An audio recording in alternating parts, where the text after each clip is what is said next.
because I made the song, Who Are You? I'm you. Wait, yeah, that's literally because Julian and Julian. Back up and redo it. Who are you? I am you. I am me. No, sir, you are you. Julian and Julian. That's like surreal listening to that. It's hilarious. But literally, I made that song in 2019. Before that song, I made a song called Woah, and people were just doing the Woah to it. I didn't create the Woah, but I made basically a theme song for the song. Who made that move? His name was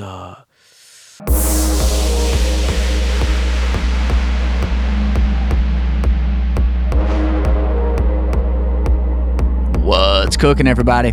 If you are on YouTube right now, please hit that subscribe button, hit that like button on the video, and thank you as always for checking out the channel.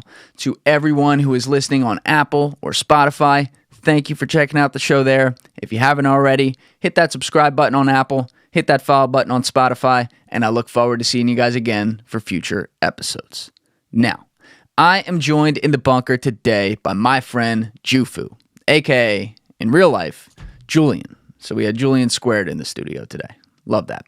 But JUFU, if you heard the little preview snippet of the episode out front, he is the artist behind the songs Who Are You, Woah, and some others from TikTok, and the kid is uber talented. So Julian had reached out to me back in the beginning of August, and at first I thought it was like a joke, and then it was actually him.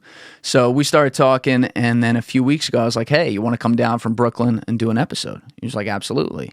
So I'm not kidding you when I tell you he rolled in here and we had 2 hours to shoot. We even went a little over time, but he was on a tight schedule, and we walked right into the studio, threw on the headphones, and started, which even when I had that mix up on time one time with Will Toms, like, we didn't go that fast. So the first 5 minutes or so, bear with me, we were warming up a bit, and then we got right into it, and it was smooth sailing from there on out. But it was nice to talk to somebody who has been consistently early to things on the internet. This is a kid who was creating content when he was 13 years old. He's still a baby. I mean, he's like 21 now, so he's got his whole life in front of him. But he was creating content when he was like 13 years old on Vine, and then was on Musical.ly, which was the app prior to TikTok, and built a following there before continuing to build a following on TikTok. And now, over the last year or so, he's been focusing a lot less on making content for the first time and more on creating music, as he is an artist signed with Universal Music Group. And like I said, the kid is really fucking good. So it's great to talk with him about that. We also got into some crypto stuff. We got into some conspiracy stuff. So it's still a full-blown, nice, wide-ranging podcast. And I hope to have him down here again. And I look forward to seeing what he's going to do next, because the kid's already had some great success. And I'm really rooting for him because he's a great guy. I think you'll love him. That said, you know what it is. I'm Julian Dorey, and this is TRENDIFIER. Let's go! This is one of the great questions in our culture. Where is the nuance? You're giving opinions and calling them facts. You feel me? Everyone understands this, but few seem to do it. If you don't like the status quo, start asking questions. Been waiting to say this. Julian, what's going on, man? Hey, man. Me in the building. I'm feeling good. I'm feeling great, actually. You're looking great, man. Woke up at not 6 in the morning. I'm bugging. 9 in the morning to come here, and I haven't been like this deep in Jersey in a while. Definitely. I used to live in Jersey actually for like 4 months in Colts Neck, if you're familiar with. Yeah. So I was living out there for a little bit with. When was that? That was from November into March this year. So November 2020 into March 2021. What were you doing out there? I have a couple of friends who live in a house, like a big house in Jersey. Colts Neck? Yeah, it's probably a fucking monstrosity. Yeah, and the neighbors definitely don't like us, but yeah, like I visited the house because I have a record with one of the people who live there, and I visited the house one time. I was like, yo, this would be fire if we turned this house into like a content house situation, and like brought in brand deals and like just turned it into a really like productive house. And I ended up moving in there, and that was the idea.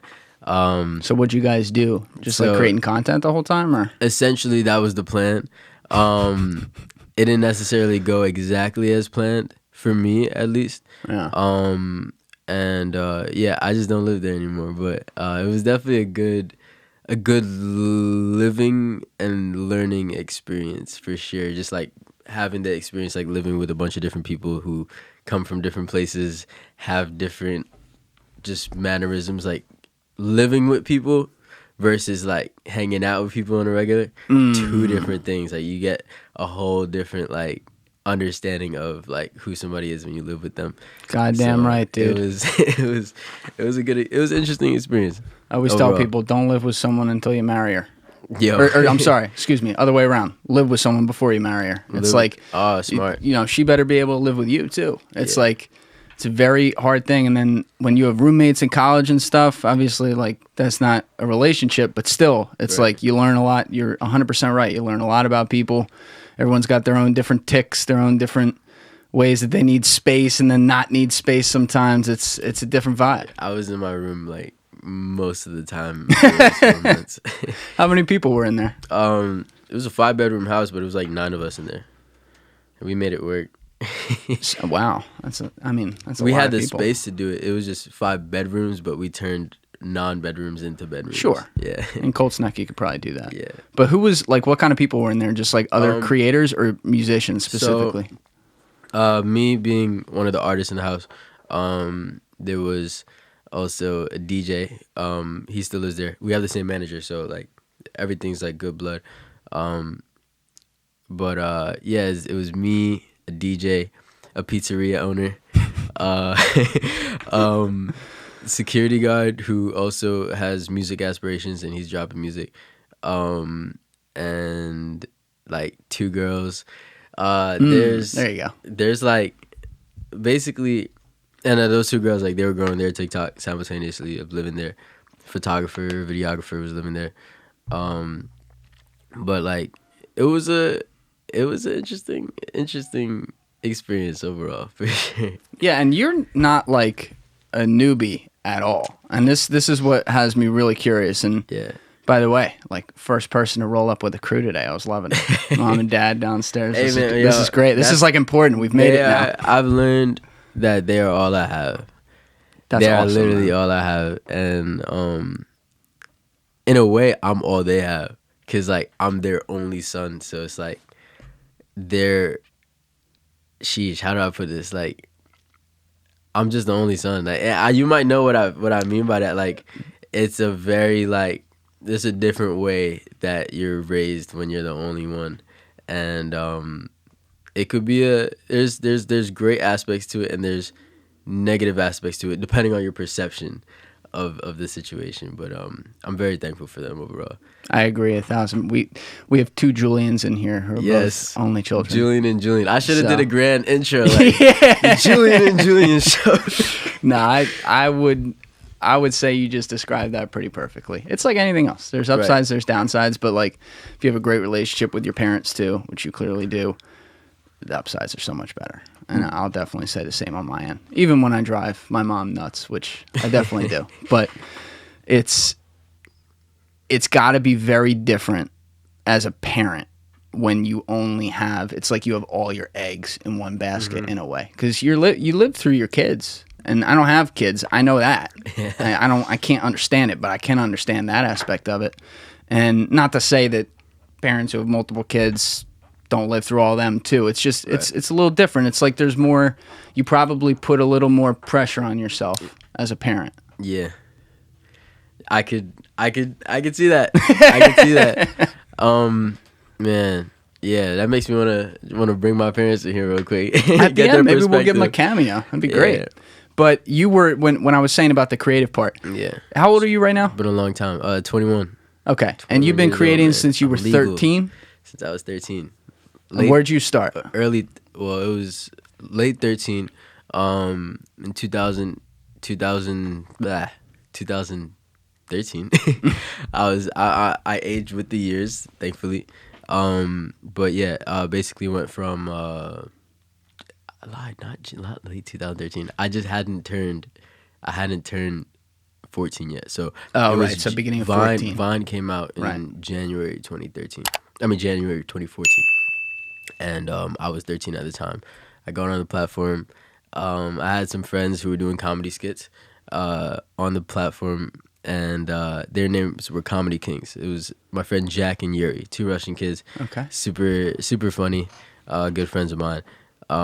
Unfortunately, we don't speak anymore, but shout out to Jack and Yuri, wherever you guys are right now. Everything all good? Yeah, of course. It was just time and yeah. we went to different high schools. Yeah. But yeah, they had 500 followers on Vine. I really wanted to reach the same, like, I just thought it was cool. I was like, dang, they got 500 followers. People are enjoying their videos in school. Let me try to do the same thing. And I got on the platform, started making comedy sketches. Like, what were you doing? Bro, it was I wish we could pull up a Vine compilation, but basically, I don't even know how to look at them right now. I don't know how to define them. It was just me playing different characters all the time. Like I would be a crazy mom and the son. I would be a Spanish teacher and the student. Like I would just always be playing different characters, and just making skits overall. Like that was my wave. Like King Batch was one of my inspirations at the time, and just like it was just a great time period. Like I would want to relive one of those days. Dude, Vine had it, man. They really had it, and they blew it, because one of the things that's so obvious that they figured out was the need for really short form creativity. Mm-hmm. And I guess it was what, like 6 seconds was what you had for a Vine? If I'm not mistaken, 6.5. Okay, 6 point. Let's be exact here. Very scientific. I'm with a real creator. So, anyway, it was like 6.5 seconds, and that's where, you know, some of these guys, like the Paul brothers, that's where they started, and there was so much talent because people used the constraints to create even better, more repeatable, hilarious things. Right. And I don't know how much you're like familiar with the very end of Vine, like how it went down. Do you know like that whole thing? To my knowledge, the only thing that I've ever heard was that the app wasn't listening enough to their creators. Yep. And that kind of led to the fall of it. Yeah, they thought that they were infallible, and so the creators were being offered money at different places. And like, how big did your following get on there? I had 216,000 on there. Okay, so you got which pretty was solid. Like, for Vine days, it was like pretty lit. It was good. Yeah. Yeah. So it was a grind. They went to like the biggest guys, the guys with millions on there, had all the other platforms coming to them, offering checks to come and create. And Vine was saying, no, we're not doing that. And they gave him one last chance. There was like a famous meeting out in LA, I think. I don't know who was there, but some of the big creators. And then they said no. And at this point, obviously, Vine's long been owned by Twitter. Yeah. And so then it just folded. Because, like, of course, people are going to go where they're getting offered money. Yeah. You know? It's a lot of time that goes into that stuff. 100%. I was really excited for Vine 2. Vine 2.0 was supposed to be a thing, but it never ended up happening. Was that going to be the founder doing that? From what I heard, I think it was the founder trying to do it, and it wasn't going to be with Twitter. It was just going to be its own entity, but it never happened. He probably had a lot of... it did happen actually briefly, but it just wasn't successful. He probably had a lot of intellectual property problems with that because they bought it, you know? So, like, any patents or stuff that he was using to create that, I'm sure Twitter vaguely owned at least things that are attached to it. So, yeah, I mean, once it's done, it's done. But you didn't stop. You rolled right in, right? Just kept going. And where'd you go?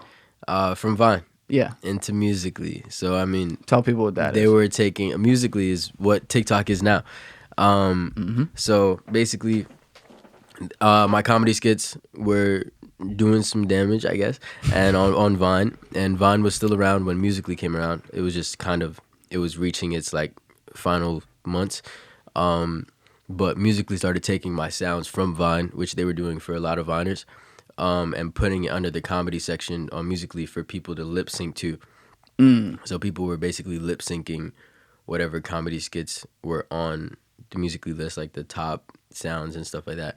And they were doing that with my sounds before I was even on the platform. So they were just taking my sounds and putting it up there. From like Vine? Yeah, under comedy. And no kidding. Yeah, so I was like, oh, that's a good opportunity to, you know, get on the platform since they already know who I am, I guess. And I did that, got on the platform, and was able to grow really fast. I started reposting a couple of my vines, which was also allowing me to create new original sounds for people to lip sync to. And then I also made I made several sounds we could talk about, but essentially I made they took my sounds, and I got on the platform finally, got verified at like 40,000 on there. So the blue check mark that I have on my TikTok currently has been there since 2015. Damn. When it was still a crown. It wasn't a verified check mark at the time. Now, just to stop you for 1 second, because I'm curious about this. I wasn't on Musical.ly in 2015. Didn't even know it existed at the time. I was pretty early at TikTok, but TikTok just bought, as I understand it, the parent company, Julian, bought Musical.ly and then moved it over as TikTok. How much was the UI and UX, like the user experience, similar though back then? I'm hearing you talk about like original sounds and stuff, but like, does it look a lot like TikTok does now? Very different. Really? Very, very different. Significantly different. Musical.ly was primarily like a reddish orangish color for everything on the app. Like the color of the follow button on TikTok, but that was like the primary color of the app, I would say. What do you mean, like on the actual app logo? The follow button. Yeah, but the logo, and then just like more of the colors that they used, like your profile instead of white or black, for your profile background, which you can choose, like the dark theme or the light theme. Everybody had like a red profile. Got it. Then keep talking. I'm gonna pull it up behind you too, but keep talking. And then you had a little crown on the top right of your profile picture to show if you're verified or not. And they should have stayed with the crown. That's kind of cool. The crown was cool. Yeah, it was different. It was a cool experience overall. And the For You page was very different. Like it wasn't even called a For You page. I don't remember what it was called. I think it was just Home or Featured. It was Featured. It was Featured. Yeah, everybody wanted to be featured. The Featured page. So is this what it looked like right behind you there? Yep. Okay. So the layout. That's it right there. The shaping and layout is similar. Yeah, definitely. Right, but I see what you're saying. So the coloring was all different, but they even did keep the text, like the font, and that. I'm like almost surprised at that, but that's cool. Yep. I think it looks from far away right here. It looks fairly similar, but yeah, they had longer video previews on there too, which I think TikTok had at the beginning as well, and they moved away from that. The previews. Yeah, like where now it's more squared. Yeah. I guess it allows you you to see more of what you're gonna see by a split second, technically. Pull that mic in a little bit. Sorry. In? Yeah. Gotcha. Just stay right up like a fist from the face. There. All right. But I was on the platform. Feature page was very different. The For You page now is insanely smart. Like it's scary. Like just the amount of time you could waste on TikTok and not even realize how much time has passed by. And Musical.ly definitely didn't have that effect. You'd come across a lot more lip syncing and seeing the most popular people on the platform constantly, like how people were seeing the Charlie D'Amelios, the Addison Rays, the Chase Hudsons, when TikTok was first kind of right building its name up. But yeah, things have changed a lot. Yeah. A lot. And when did Musical.ly become TikTok? 2018? Roughly 2018 or late 2017. Okay. If I'm not mistaken. So, and for people who have heard this before, and I'm repeating and I'm sorry, but when I rose up this morning and smiled at the rising sun, there were 3 little birds pitched on my doorstep. And they were singing sweet songs. It was a melody pure and true. And they said, "This is my message to you. Thank your goddamn 8 Sleep." I'm telling you, ever since I got an 8 Sleep Pod Pro cover, I can't imagine ever living without one. This is the first tech product that has successfully disrupted sleep. Full stop. I don't know why no one's ever gotten here before, but 8 Sleep finally has and has filled the void. And let me tell you something. That whole thing about you wake up in the morning, maybe you slept 6 hours, but you feel like you slept 8, it is absolutely true.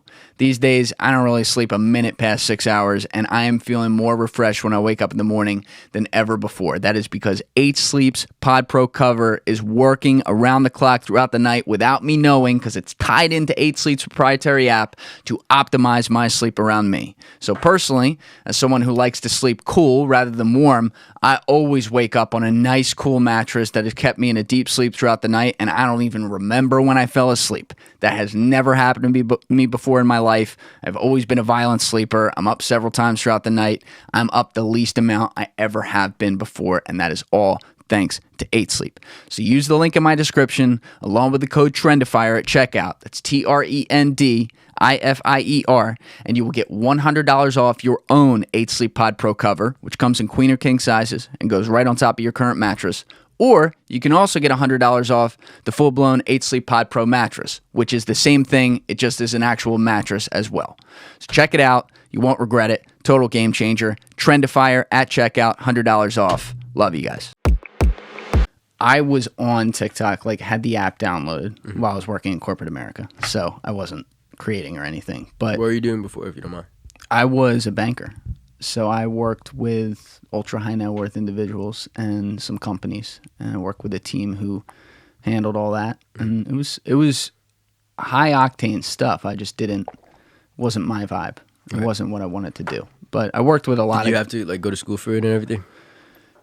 Yes, but I actually believe now that I've done it, I think, and I could say this about, frankly, a lot of jobs in America. I don't know if this is like the state of education, and I have no complaints about my college education. I really enjoyed it, but I don't think I would have needed to. That said, yeah, they wanted people out of college, so that was like a prerequisite. But yeah, it's more, money is very intuitive. It's not, the minute you have it figured out, you're an idiot. Like, that's just kind of how it works. And you're not going to beat computers on a lot of things now. But when it comes to people and understanding what it's like when someone's money gets involved and how personal that gets, it's important, especially at a certain level. You know, the phrase "mo money, mo problems" is very, very real. And it's unfortunate, but I did see a lot of that. So it was a great life experience. But when you're working at a bank, you got to ask for permission to take a shit. I mean, it's like you can't do anything there. So, of course, you can't be doing like social media stuff. So I wasn't doing that. But I was I did work in some LLCs on the side with some people, and we did some creative work for like consulting for other people. And so I was curious about this stuff. And I saw this action move into TikTok. And this is like, I want to say March 2019, something like that. So I just downloaded the app and I went on there, and exactly what you're talking about. I guess this is now over a year into them being TikTok, but that whole lip sync culture and everything, that's what it was. It's still prevalent. Yeah. And like when I would try to show it to other people who were friends of mine, They weren't. yeah, they're like, fuck that, dude. Yeah.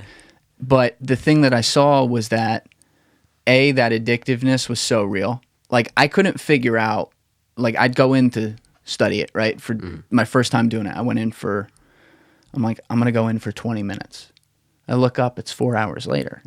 And it's not like I'm sitting here like watching all these lip syncs and being impressed. It's the same shit, but I noticed I was somewhat entertained at least. Right. You know, like I was still like, wow, this is interesting. But do you feel like the more you were scrolling, the more you would actually start to see things that you were actually interested in? At the time, at first, Not yet. a little bit. Okay. Not much. It was still very much the Charli D'Amelio's of the world and everyone else trying to be her. Yeah. I remember there were like some of the guys I saw on there, and I saw you pretty early on there too, which was kind of funny. I remember that because you were doing like Omegle videos and stuff. Omegle, yeah. Yeah. But there were some guys on there who they would all be the same. They'd be like some really good looking dude who just like stared at the camera and went like that with their hair or some shit. And I was like, that's all we're doing? Viral.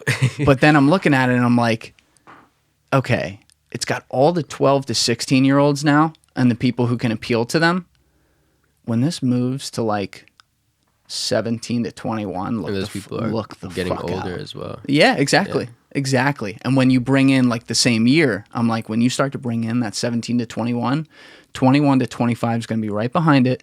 And now you're going to have people saying, well, everyone's lip syncing. I'll try something else on here. Yeah. And then holy shit. I mean, now there's every form of content on there. Everything. It's fucking insane, man. It's if I'm not mistaken, I think YouTube is shaking right now because of it being one of the biggest search engine when it comes to videos. TikTok is up in their game big time. They just passed them. I wasn't sure if that's what I heard recently. Yeah, so I know average view time per, I want to say it was per month. Right. It was like, now it's like 24 to 22 and a half in TikTok's favor. Fucking crazy. That is insane. And I always wonder what the next one's going to be, because I feel like platforms like a TikTok can last, but there's an ending to everything. So it's Smart man. What's next? There is an ending to everything. I think their ending could involve being way too careful with content. They're very, very strict with flagging content, which I think is a mistake. Maybe they'll figure that out. But goddamn, do they have it figured out right now, man. I mean, big time. When I first went on it, I was like, this is a perfect app. And they have managed to not fuck it up. The UI continues to be beautiful. The improvements they make are simple, as best as I can tell, for the most part. Right. And, I mean, you see the action. They're just, like, you mentioned it a few minutes ago, but the algorithm, it's not even close. It's far and away the best social algorithm on planet Earth.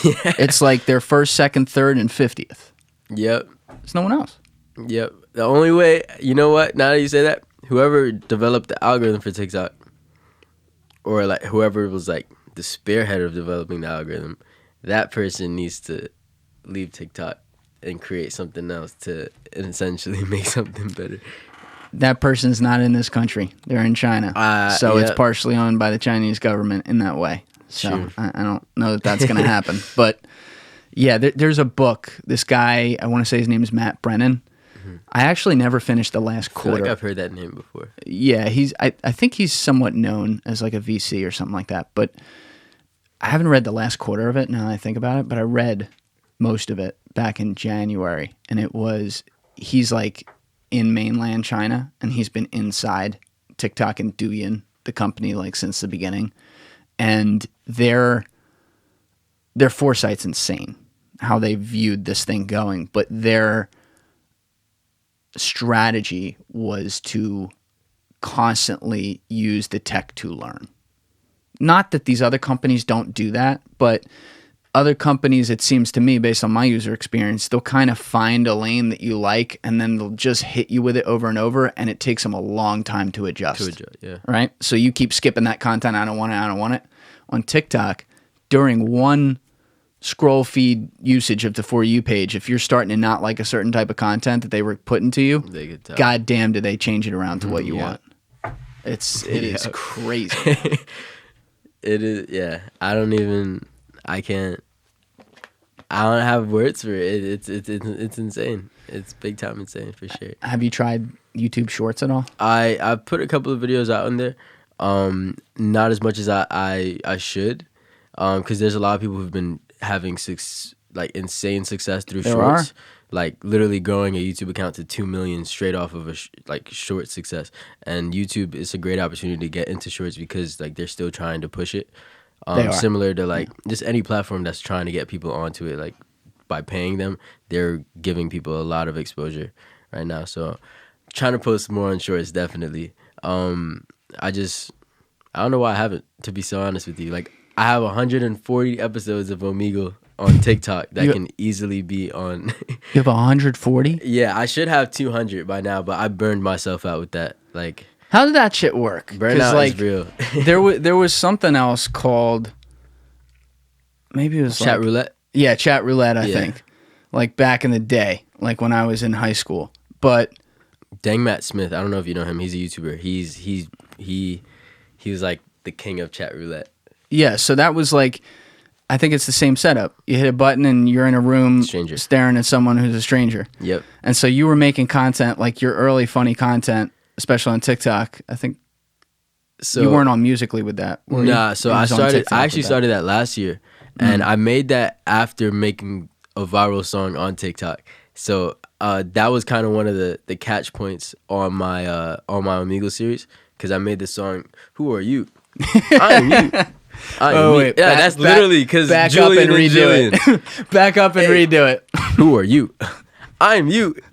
I am me. No, sir, you are you. Julian and Julian. That's like The ultimate surreal duo. listening to that. It's hilarious. But literally, I made that song in 2019. Before that song, I made a song called Woah, and people were just doing the Woah to it. I didn't create the Woah, but I made basically a theme song for the song. Who made that And, move? His name was dang it, man.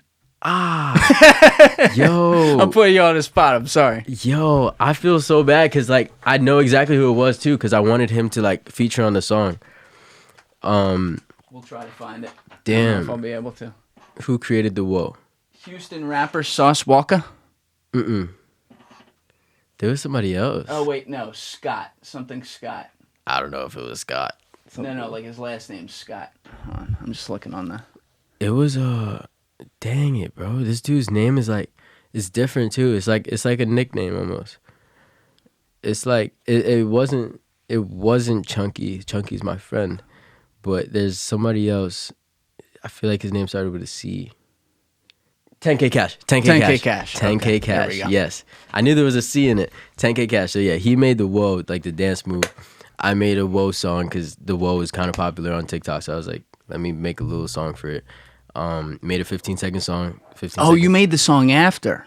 Yeah. Interesting. So I saw the dance. Smart. I was like, let me capitalize off the dance. I wasn't thinking capitalize, but let me make a theme song so people can have a song that's specifically for the Woah instead of just doing the Woah to any song. Right. And it was just a 15-second song that I made specifically for TikTok.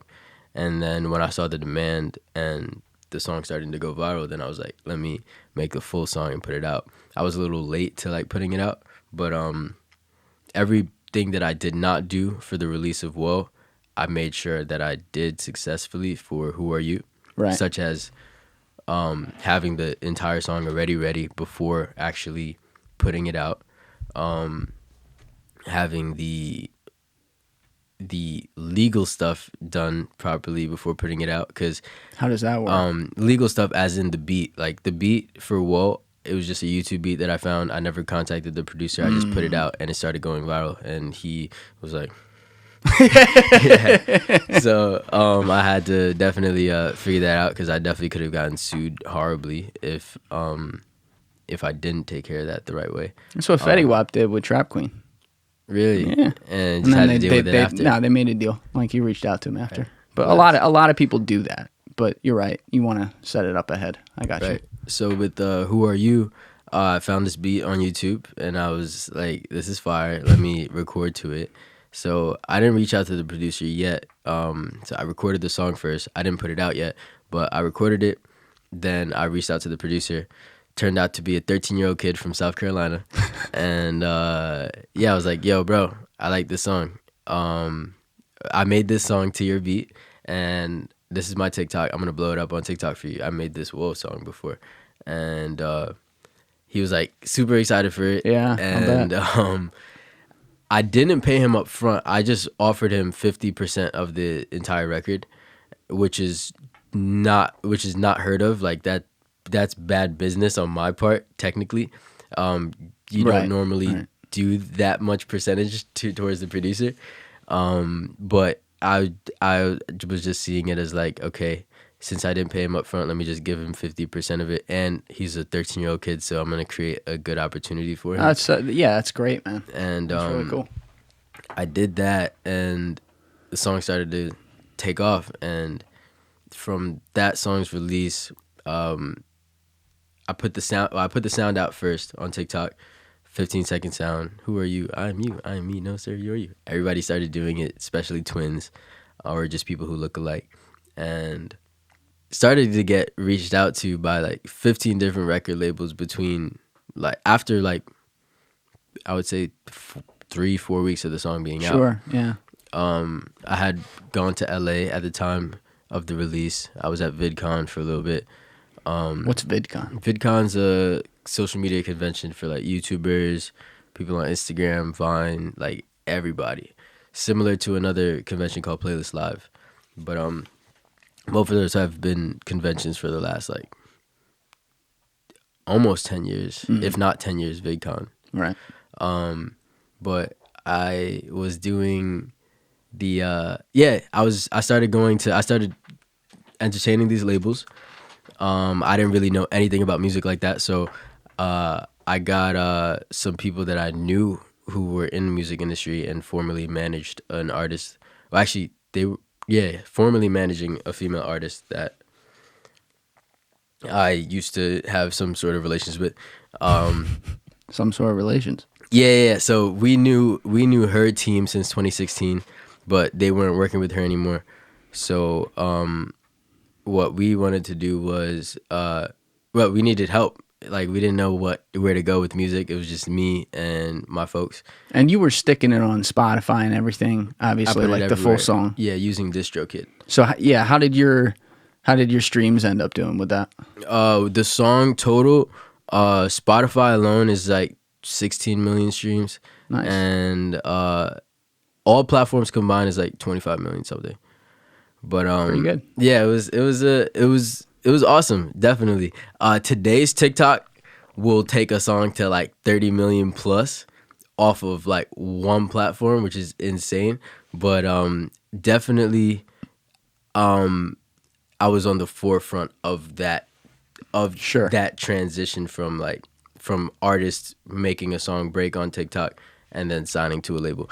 If I'm not the first person to have done it, I'm not too sure who was, but I'm definitely like one of the first 3 people to come from TikTok and then sign a major. Yeah, you were. I mean, the story with you is you've been early your whole life. That's what I like about this. And so, like, when you and I connected, which was really cool, I thought that was like a joke. I'm like, wait a second, that's not real. And I'm like, wait, I know this guy. And that was you. But you obviously have made a habit of getting to something right at the beginning and then being able to capitalize on it. And you've done it very well, at least twice. And now your focus has moved heavily towards capitalizing on like a music career. And you'll use platforms to do that. But I like your talent, number one. And number two, of course, I knew those songs and I'm like, this is great. But you have a really good voice, like a very good, like kind of smooth but commanding voice in like a subtle way. So when I'm listening to sounds on TikTok that are going viral, they're all different. They all have something entirely different to them. But there's these little things that someone will do that just put it over the top. And it's the difference between a video being, or a sound being used 100 times versus being used 1,000,000 times or 100,000 times or something like that. And for the ones that you created that did well, the Woah was pretty self-explanatory. That was very smart to go in there, and I didn't realize you created it after the dance move was created, so that's great. But then the second one, the whole "Who are you? I am you." It's so catchy and memorable, but also so like clear. There's no like the way you did it, it's almost like it replays in your head over and over because you're like enunciating every single word and people like their body starts to bounce like this right when they hear it, So I think it's really cool that you've hit that. The thing that's hard, like that's hard to do. The next hard thing to do, by my estimation now, is, okay, how do I make consistent records that now bring in the people who are aware of who I am, as like an influencer on TikTok, but now I'm saying I'm a musician and I'm going to make albums and even like mixtapes, which people do less, but EPs, I should say. I'm going to make this stuff and people are going to get a full gamut of what I can do. And I'm going to be very consistent with putting it out and creating things that aren't just creating something for a 15-second TikTok sound. Right. So definitely that's a big challenge for many people that come from the influencer world trying to transition into music.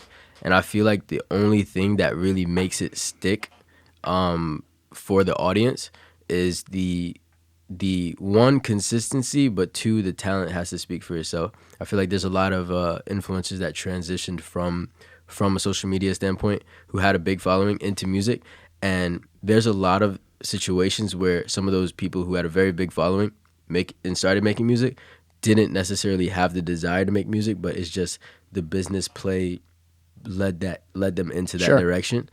And I feel like that's what kind of creates the stigma of a not the stigma, but like it creates a mindset that a lot of people tend to have, like, oh, this person started on YouTube, or this person started on Vine, so he's not an actual artist. We have people like DDG. He's a very successful YouTuber who's been making a lot of noise in music recently, and the only way he was able to do that, like, people weren't taking him seriously enough when he was dropping music like 3 years ago. But over the last year and a half or so, like, he's been super consistent.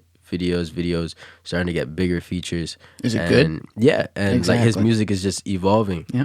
And it's just been very consistent. Like, I've seen a lot of people come from TikTok, start making music, and only drop like 1 or 2 records, get a lot of backlash for those records, and then the music kind of just like stops. They can't take it.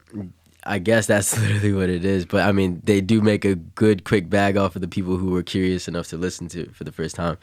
But definitely, like, people like a DDG, I definitely I would say I look at him as like he did it and he's doing it, and I'm very I love that. I just shout out to DDG. Shout out to DDG, because I feel like he's standing for people. I don't know if he's intentionally doing this, but he's technically standing for people like myself who come from a social media background or started from a social media background, but also have a musical background. And yeah, you've been into music for a long time. I've been into music since 2016. Yeah, so and that's a key difference here. And because I remember when we talked on the phone, I think we should also talk about like where you went to high school and stuff. Like this is in your blood. There's an important distinction with not all of them, but some of the people you're talking about, right, where, just to be clear, these are people who maybe never even created a bar, let alone a song, and now they're just famous, and because they're famous, they can pay for studio time, they have a team, someone write exactly, produce, etc. And it's not good. I mean, I've heard some before where it's like, all right, that's not the worst thing I ever heard. Right. You know, like if you have the best people around you, maybe you can shit out something okay. Mm-hmm. But some of it is fucking awful, man. And it's like screeching in my ears, you know? So like you at least come from, I've been creating around this for like this for a long time. And what was the situation with your high school again? So before high school, I started playing guitar since 2009. So I've been kind of just trying to serenade girls on the guitar since I was 9 years old. Now you playing acoustic, electric, both? I started with acoustic, and then I got my first electric. I was like, for like my 11th birthday or like 12th birthday. Yeah, I still have both of those guitars. That's a fucking panty dropper, man. Yeah, I remember like I was learning Justin Bieber songs in elementary school to sing to my crush. She loved this. She loved Bieber. But fast forwarding into high school, I didn't do any music in middle school. I actually did have like one guitar class in middle school. It was in the computer room. It was weird. But in high school, I wanted to audition for LaGuardia, which is a performing arts school in Manhattan. Nicki Minaj went there, and many successful people went there. I was too nervous to audition for that school going into there. I ended up auditioning for the high school that I went to, which is Edward R. Murrow High School, probably like 20 minutes away from my house. I think we said this, but you're in Brooklyn. Yeah, right? Brooklyn, New York. Yes, sir. Woo! Where Brooklyn at? But we outside. But basically, I was on I auditioned for my high school, messed up on my audition, so I got in for communication. I didn't even get in for guitar. And then I ended up just going to Edward R. Murrow High School, and that school was super, super dope. My first 2 years, I was in the basic guitar class because I had to work my way up now and into the advanced guitar program. But it's like an art school. Yeah, exactly. So, okay, that's what I wanted to get across. Like, there's some people who I went to school with who are currently on like Broadway now, which is like super odd. Like I hate that I forgot this kid's name, but I was walking on like 57th and Broadway, and literally like a block away from my label, which is Universal Music Group, is like on 57th and I swear it's on 57th and Broadway, but literally like a block away from there, I saw like a West Side Story advertisement, and I saw a picture of one of my former schoolmates, and I was like, that's awesome. It's super sick to see, because like I remember going to the school and like always hearing about all these notable alumni who went to the school. And let's go into 2016. After the guitar program, they actually opened a music technology program. That's what we were talking about. I couldn't Music remember. X Technology. So that was sponsored by Levi's and Alicia Keys, and Joey Badass also contributed. Joey Badass went to my high school. Alicia Keys visited the high school and performed when that program opened. That's so cool. It was awesome. Holy shit. People in the kids in the chorus program got to meet her, sing with her on stage and everything. How good is she, man? Amazing. In person. Amazing. It's amazing. It's got to be unbelievable. I didn't get to interact with her directly, but she's a phenomenal human being. Very inspirational. We forget about her too. Like she does not get the love and respect. Like she's huge. She's Alicia Keys, but she doesn't get enough of it. She gets it, but she's not always in the media. But True. I guess that's not a bad thing. It depends on like what you're doing, because I know damn well if she's dropping an album, everybody's gonna talk about it. But I'll agree with that. Yeah. But definitely the Alicia Keys GOAT. But yeah, Joey Badass went to my high school along with everybody in Pro Era. Kind of started in my high school. Capital Steez, rest in peace. Nick Caution, CJ Fly, and just multiple members of Joey Badass and Capital and Steez were like the front runners of Pro Era. Joey visited my high school once while I was there. Kids were mobbing the hallways and everything. And the music technology program was awesome. I had a really awesome relationship with the teacher, Mr. Riley. Actually picked up the camera for the first time there and developed a passion for film as well.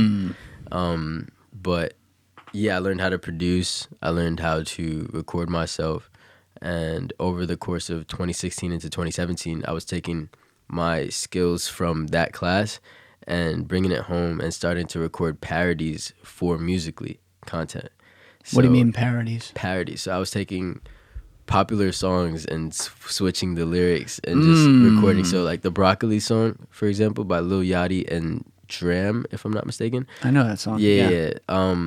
I made a parody to it. It was like, see my mama trying to make me eat this broccoli. I'm just a kid. I don't want to eat no broccoli. Spit that thing out because it tastes nasty. I don't want this broccoli, so I ain't going to eat. That went viral on TikTok, over like 200,000 videos. Well, on Musical.ly. On Musical.ly. Yeah, so this is like Musical.ly days. OG days. OG days, over 150,000 videos made to that. And I was just making a bunch of parodies at the time. And I have several sounds from the course of 2015 up until 2017 that have had well over 100,000 videos, some up to 400,000 videos made to my voice, but I was never really getting the credit like visually, but my voice was always being used. So I feel like a lot more people recognize my voice than my face. But that's still, at least you had like that. That's memorable. I mean, you know how 100%. much with TikTok that changed the game of people. Before they see something, they know what it's about just by the sound. You know? And like your voice is very, very recognizable completely. Like you kind of know what it is right when it's coming on. It's good times, man. But yeah, I was taking the skills from that class to record those parodies. I didn't know how to record myself before that. And you built a whole studio? I didn't really have a studio built like I do now. Yeah, your studio now is sick. Yeah, it's really fun. I love my studio now, especially just what I'm able to make out of it. But essentially, I was doing all those parodies and stuff, and then I wanted to start taking music more seriously. So I was like, you know, I can't be doing parodies anymore. And I also told myself I can't be doing social media anymore, which is a very different time period that we live in now. I was like, you know what? If I want to take music seriously, I shouldn't be posting content anymore. What year was this? This is 2017, like late 2017. Okay, so you changed your mind on that. Yeah, so late 2017, that's when I started getting more into like drop shipping businesses and just like e-commerce, and e-commerce led me to learn about crypto. And that's when I got into crypto, which is what I was telling you about. But we only had like 3 minutes when you walked through the door. We got right on camera when you came through, so we didn't get to go deep in this. Maybe we will now, but yeah. It's really I'm very jealous of you because in a healthy way, because I didn't fucking have any of this stuff figured out when I was 13, 14, 15, 16, 17. I was literally like going to class, right? And we had the internet and everything. I'm a little older than you, but all that shit was there. Maybe not to the same extent, but you just get yourself in every kind of action. I love it. It's a blessing and a curse, because I love doing so many different things, and I feel like I'm skilled in several different things. But like the best thing to do in life is to hone down on like a specific craft, unless your time management skills are just superb, like some Elon Musk superb. Because based on what he says his day is like, people can't do that. It's crazy. He's an alien. Yeah. He's not normal. I want to be an alien too, man. But yeah, like I stopped making content for like almost a year. I want to say I had 600,000 followers on Musical.ly at the time, and then when I came back, it was TikTok. And yeah, I took that break to just kind of focus on making more serious music. And that was kind of leading into my transition into college from high school. Did you go to college? I went to college for a year. I studied didn't know film. that. Yeah. Where'd you go? FIT, Fashion Institute of Technology in Manhattan. Nice. So like right there. Yeah, so it's definitely one of the most renowned, if not the most renowned fashion school in the world. My mom went there before I went there. She went there like 25 years ago or so. Don't date your mom, baby. Come on. But she doesn't look a day over 35. Yeah, she's awesome. I love my mom. But yeah, I guess definitely a very proud moment for her for me to get into that school. Also, the film program only accepted 30 people per year, per semester. So I was pretty lucky to be amongst one of those 30 people, and yeah, I studied film for a year there, and then dropped out when the music started to just like really take off. So the semester already ended before I put out Who Are You? So this is 2019? Yeah, and like over the summer, like the question for me and my family was like, is Julian going back to school? Because all these label meetings started happening, and pretty much every label, like we're on the same page. Like, you probably won't have the time to be able to be going to school like that. Fun fact, I was supposed to tour last year in March 2020, but pandemic started right there. Man. 10 days after pandemic, it was supposed to be like my first tour date locations. And that's the best marketing there is, because that's like boots on the ground, people in front of you, face to face. There's a connection behind the person now more Big than you time. can get on social media. I cannot wait, man. I'm just trying. I want to tour the entire world. I want to go, even if like I know I have, let's say, 5 people that support me on the island of Fiji. I want to put on a show for those Fiji. 5 people. Like, that's just the way I look at it. I want to be able to like actually, like, social media is cool and you could really impact people through the internet, but like I want to be able to like have that face-to-face connection with everybody that supports me. I feel yeah, and you put yourself out there.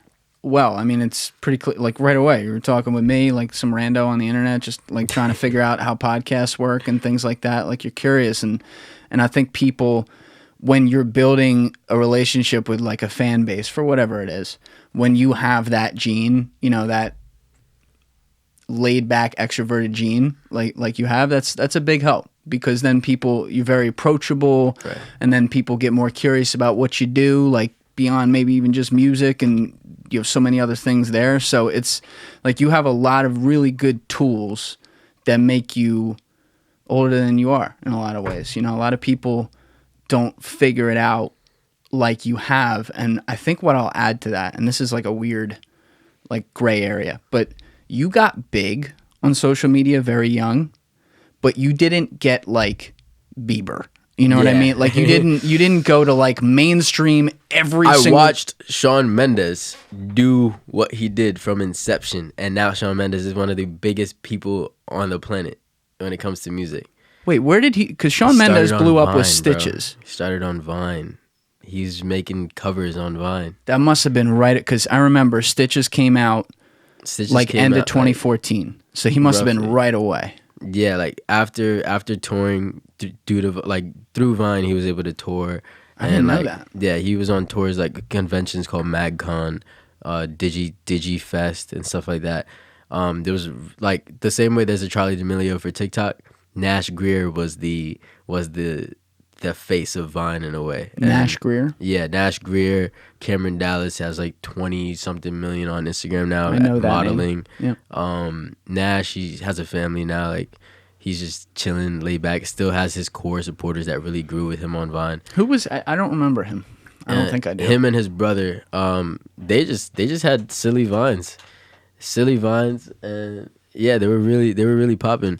And Shawn Mendes was like kind of a part of their group called MagCon, and they would tour the United States and meet all their fans. And it's crazy now, full circle. Me and Shawn are on the same label. He's the like the flagship of my label though, and that's exactly where I need to get. Yeah, but like, so he blew up, and he was also older than you early, Yeah. but he blew up. How old was he when he blew up? Probably like 20? 15. Nah, He like was younger than that? like he's only like 2 years older than me. He's that young? He has to be I like thought he was like no 26. more than 3 years older than me. Shawn Mendes has to be like 24-ish. Let's see. 23, 24. Dead on, man. August 8th, 1998. 23 years old. Wow. Young so he dude. was really young when he blew up. I didn't know that. So, Yeah. yeah, but like someone like that, blowing up young, all these other guys blowing up young. In a way, I always feel bad for that too, because it's very, very hard. Pressure. Like, yeah, the pressure, Mental health. the hormones, you know what I mean? Like Yeah. you're going through puberty and suddenly, like if you're Justin Bieber's obviously like an outlier. He's a whole nother level. But like if you're Justin Bieber and you're 13 and every single female between the ages of 12 and 17 is grabbing you everywhere you go. I mean, look, a lot of us are like, that's a great problem to have. But at the same time, Perspective. it's not normal. Yeah. You know, and then suddenly it's like you can't do anything without people having attention on you, and that's hard. Right. Whereas you got recognizability, and you've also done it like in phases here in different ways, but you've also been able to maintain, like you got to grow up. You got to be able to be with yourself. You can walk down 57th and Broadway and you're not getting mobbed right now, which I know you want that, but that's a good problem to have at this point. Yeah, I agree on that. Definitely just to tap back on Bieber for a second, I feel like definitely like just the pressure and like the effect on mental health that it can have when you have all that pressure on you and you're experiencing all these things at that young age definitely contributes to like why he had those low points in like 2017 and stuff like that. But it's like super awesome to like watch somebody's like growth. And yeah, shout out to Bieber. Yeah, I have a He's ton made of an respect. amazing transformation. He also has shared it too, like as you just alluded to. I have a ton of respect for it, and I think some people fall in the trap of, oh God, another celebrity saying whatever. It's like, dude, yeah, I know he's got a lot of money, and he's got a great life, very hot wife and everything, but the challenges and the damage that can be inflicted upon you Right. from doing that is just, it's a lot. And I don't know what that's like, but I could imagine, I can only imagine myself, even at age 20, fuck, I wasn't mature like you, but you know, let's go to like age 16, 17, like for whatever, getting famous. Right. Jesus Christ, man, I might be dead in a ditch at 26. I don't know how I would have ever been able to deal with that. And I think a lot of people throw stones unknowingly from glass houses because it's like, well, what would you have done? You know, how would you look at the world? It's not, you can't know, but you also might be able to understand a little bit. And it's one thing if someone's an asshole, but to me, Justin Bieber seems like a pretty chill guy. Like, you know, and he's very open about his life, and I like that. 100%.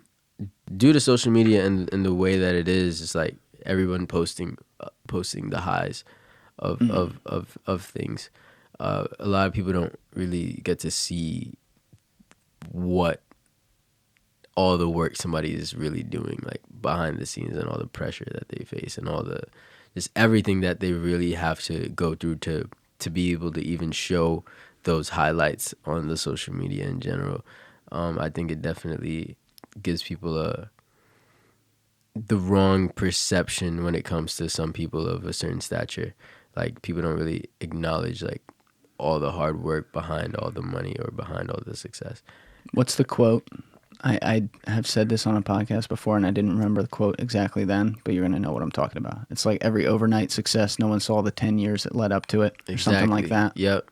Spot on, man. Facts. That's a big fact.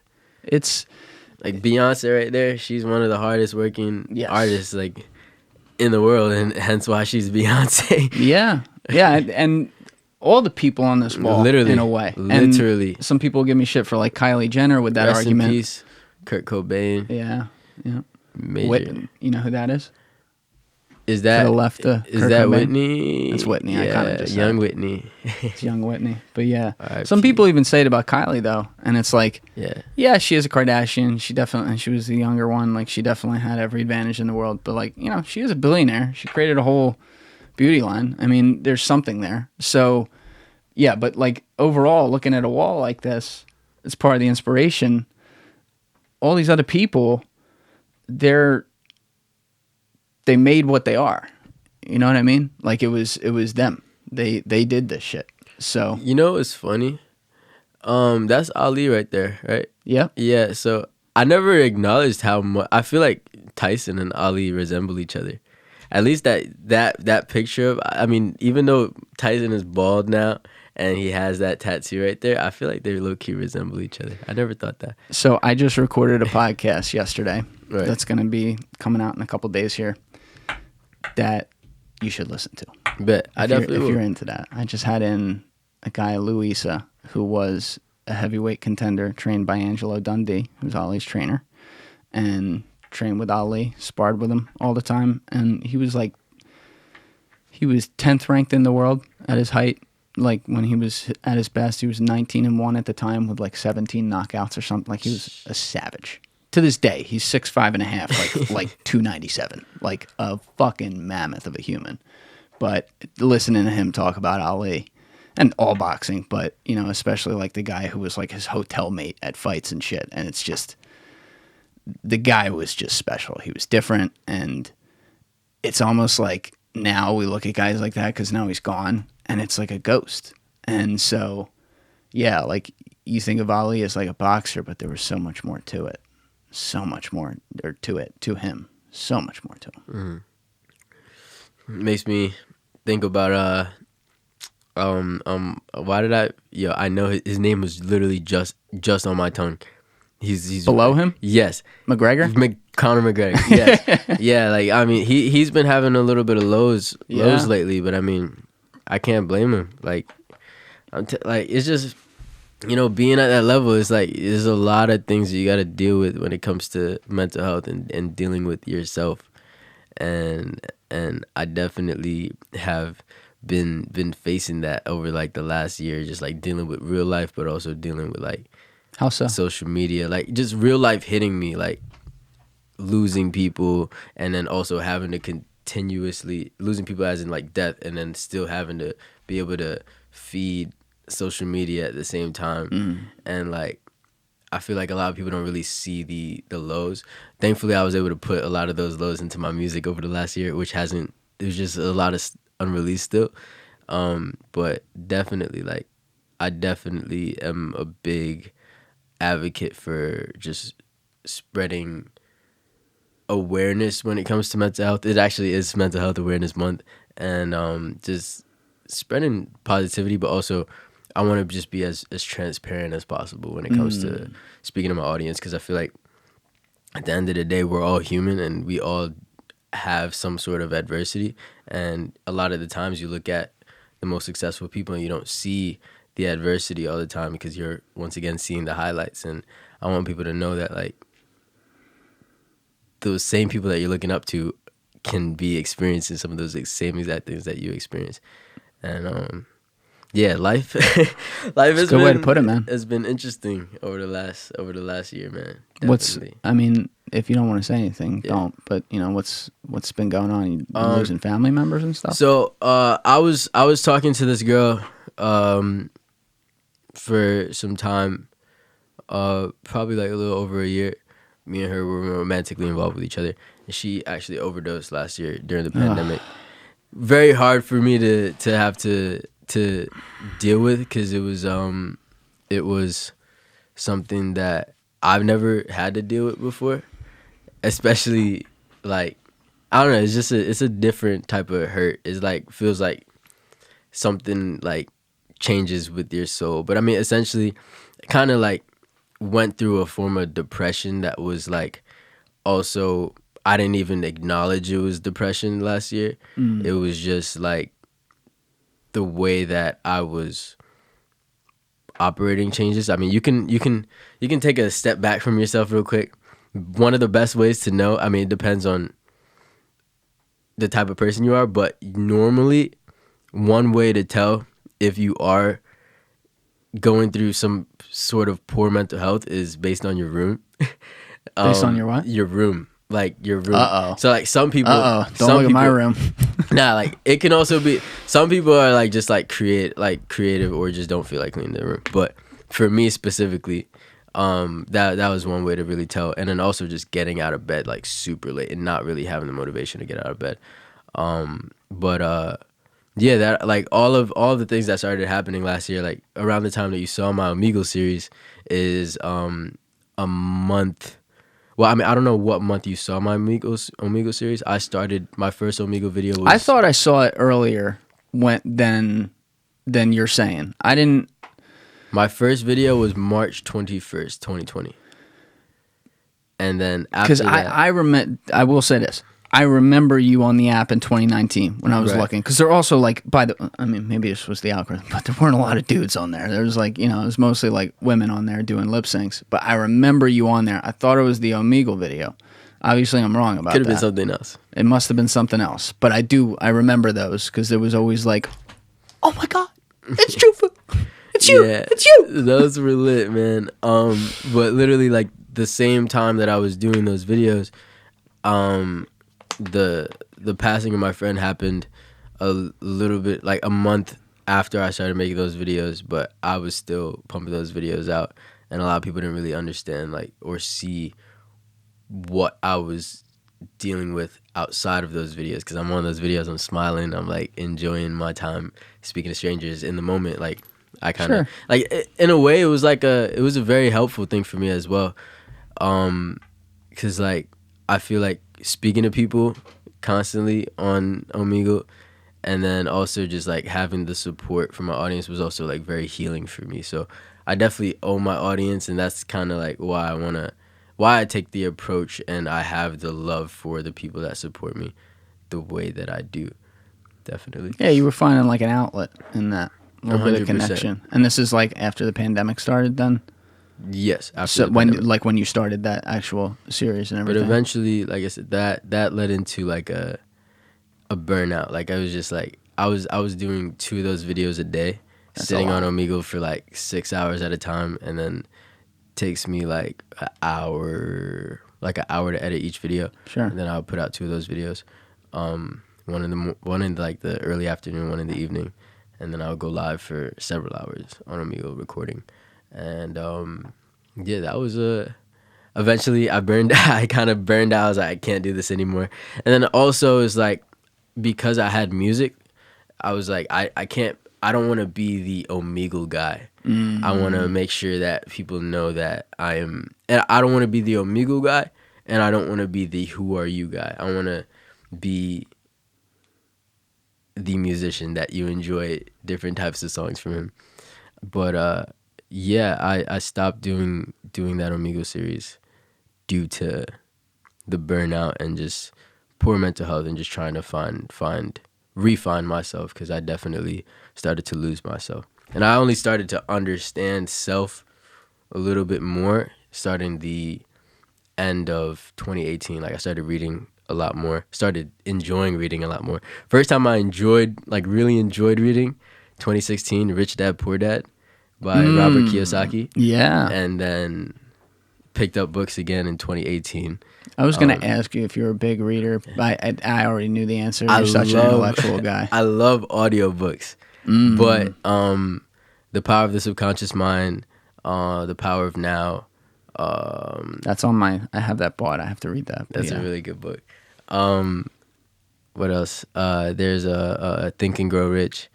And it's like all books like that like really started to spark like... And then just watching a bunch of things on spirituality. But yeah, everything started with just like The Power of the Subconscious Mind. That book like opened so much for me. And that's when I really started to understand myself a lot more, 2018. Then life happens, so you start to kind of lose yourself a little bit. But it's important. I've been learning recently, it's very important to experience emotion and not push it away. It's a part of life. Yeah, it's been a roller coaster over the last 2 years. But I'm very, very thankful for it, because it's making me a stronger person, and I feel like everything that I've been going through is only preparing me for much bigger things that I need to be mentally equipped to deal with. I actually like when I have people in here who are very passionate about mental health, especially guys too, because it's an issue with, we're dudes. We don't open up Men about don't this speak. stuff. Yo, that's a fact. Yeah. It's a fact, Julian. So we've had some great combos in here of people who have really, really spilled it, and I so appreciate that when they do. But I think I'm always trying to sit here and think of where the roots of that are, and they'll talk about it, like you just talked about it a little bit with some of your own like personal life experiences and stuff. But I also try to figure out like how someone gets so self-aware and then open about that, especially someone with a platform, which you've had one. And to me, I think it's a big help that you seem to be into like a lot of mind, body, spirit, like self-help type literature, which is huge. And so that's been an interest such that, when you're reading things ahead of a low moment in 2020, even if you get down to that low, you have some tools that are in there that you can then call upon to be like, oh, I've hit a spot where I'm waking up late, I'm feeling depressed, I'm not dealing with this. What are some ways I've learned to deal with this? And then you can kind of help yourself in that way, which is a great thing. But also, especially when you're like a teenager and coming into your 20s, you're trying to figure out your place in the world. Yeah. It's so weird. It's like, holy fuck, what am I going to do? Like, how am I going to make money? How am I going to go make a name for myself in whatever it is I do? Yeah. And to be in the middle of that where you're also like trying to transition into being a great artist, and how do you get there? You get there by doing some things that most people will never experience, which is go very viral with some early catchy songs on built for a platform in a lot of ways. And now it's like we were talking about a little bit ago, it's like, all right, take that next step to putting out records and building out, the full layers of your own creativity. And the thing about it that can make it hard when you add something like your work, which is very difficult, to life itself and how life goes and the downs that come with that, is that you're also, it's like you have the establishment of the house. Now you have to build the house. And that part's hard. Now you have to go from being the guy who's credible because he made some viral sounds that people use for 15 seconds and they're like, oh, JUFU, to, oh no, this guy's an artist. This guy makes a lot. I fuck with his music all the time. And I think the pressure of that, when you add that to things, that's got to be a lot, and just as a little personal aside, it's hard for me to imagine having to work like I do now, doing this, as much as I wish I did, by the way, but it's hard for me to imagine doing this when I was 21 years old. Right. Like, I'd have figured it out, but goddamn, at the beginning, I would not have been equipped for that. It requires patience, perseverance, taking things in stride that happen outside of whatever the work it is you do, along with inside of the work you do, and a lot of different variables. And like, you have to grow as a person. You have to take those experiences you talked about. So I have respect for the fact that you're doing it and you have way more of it. Like you've self-taught yourself to have way more of an understanding about what that takes. Yeah, one quote that I really love that helps push me, like whenever I feel like I am falling off track, is the life you live is what you teach. So it's like, the life you live is what you teach. Yeah. Who said that? I don't know exactly where I found that quote. Keep talking, I'll pull it up. But I wrote it down on my whiteboard, and yeah, every time I look at it, it's just a reminder, like, hey, don't slip up and do something that's not that you wouldn't advise to the people that support you. Don't do something that you're like, it's okay to have fun and stuff like that, and it's okay to enjoy yourself, but live the life that you want to teach. Like, it's another way. I like how that goes. It's another way of saying, like, find something to be an example of, right? Or for other people, how you do it. And I think when you go to find whatever that thing is, it has to be something that you're passionate about. And the really lucky thing that you have, and I have it too, is we're doing things that I guess are hard. There's a lot of competition for it. You're trying to get people's attention with entertainment in a way. So it's difficult, but we're doing something we're passionate about. You 100%. You love music. You love what you do. I love making music. I love podcasts, by the way. I love podcasts. I'd want to start a podcast, but not yet. Yeah, let's get you a music career first. Facts, and exactly. then you'll be able to start whatever podcast you want if you're good at it. But yeah, it's like we find that thing. So many people, I don't have a percentage, but it's a high percentage. So many people don't end up having that, you know, and it doesn't make them a loser at all. Sometimes like it can be someone very, very successful, but they hate what they do. You know, look at what I was doing in my first career.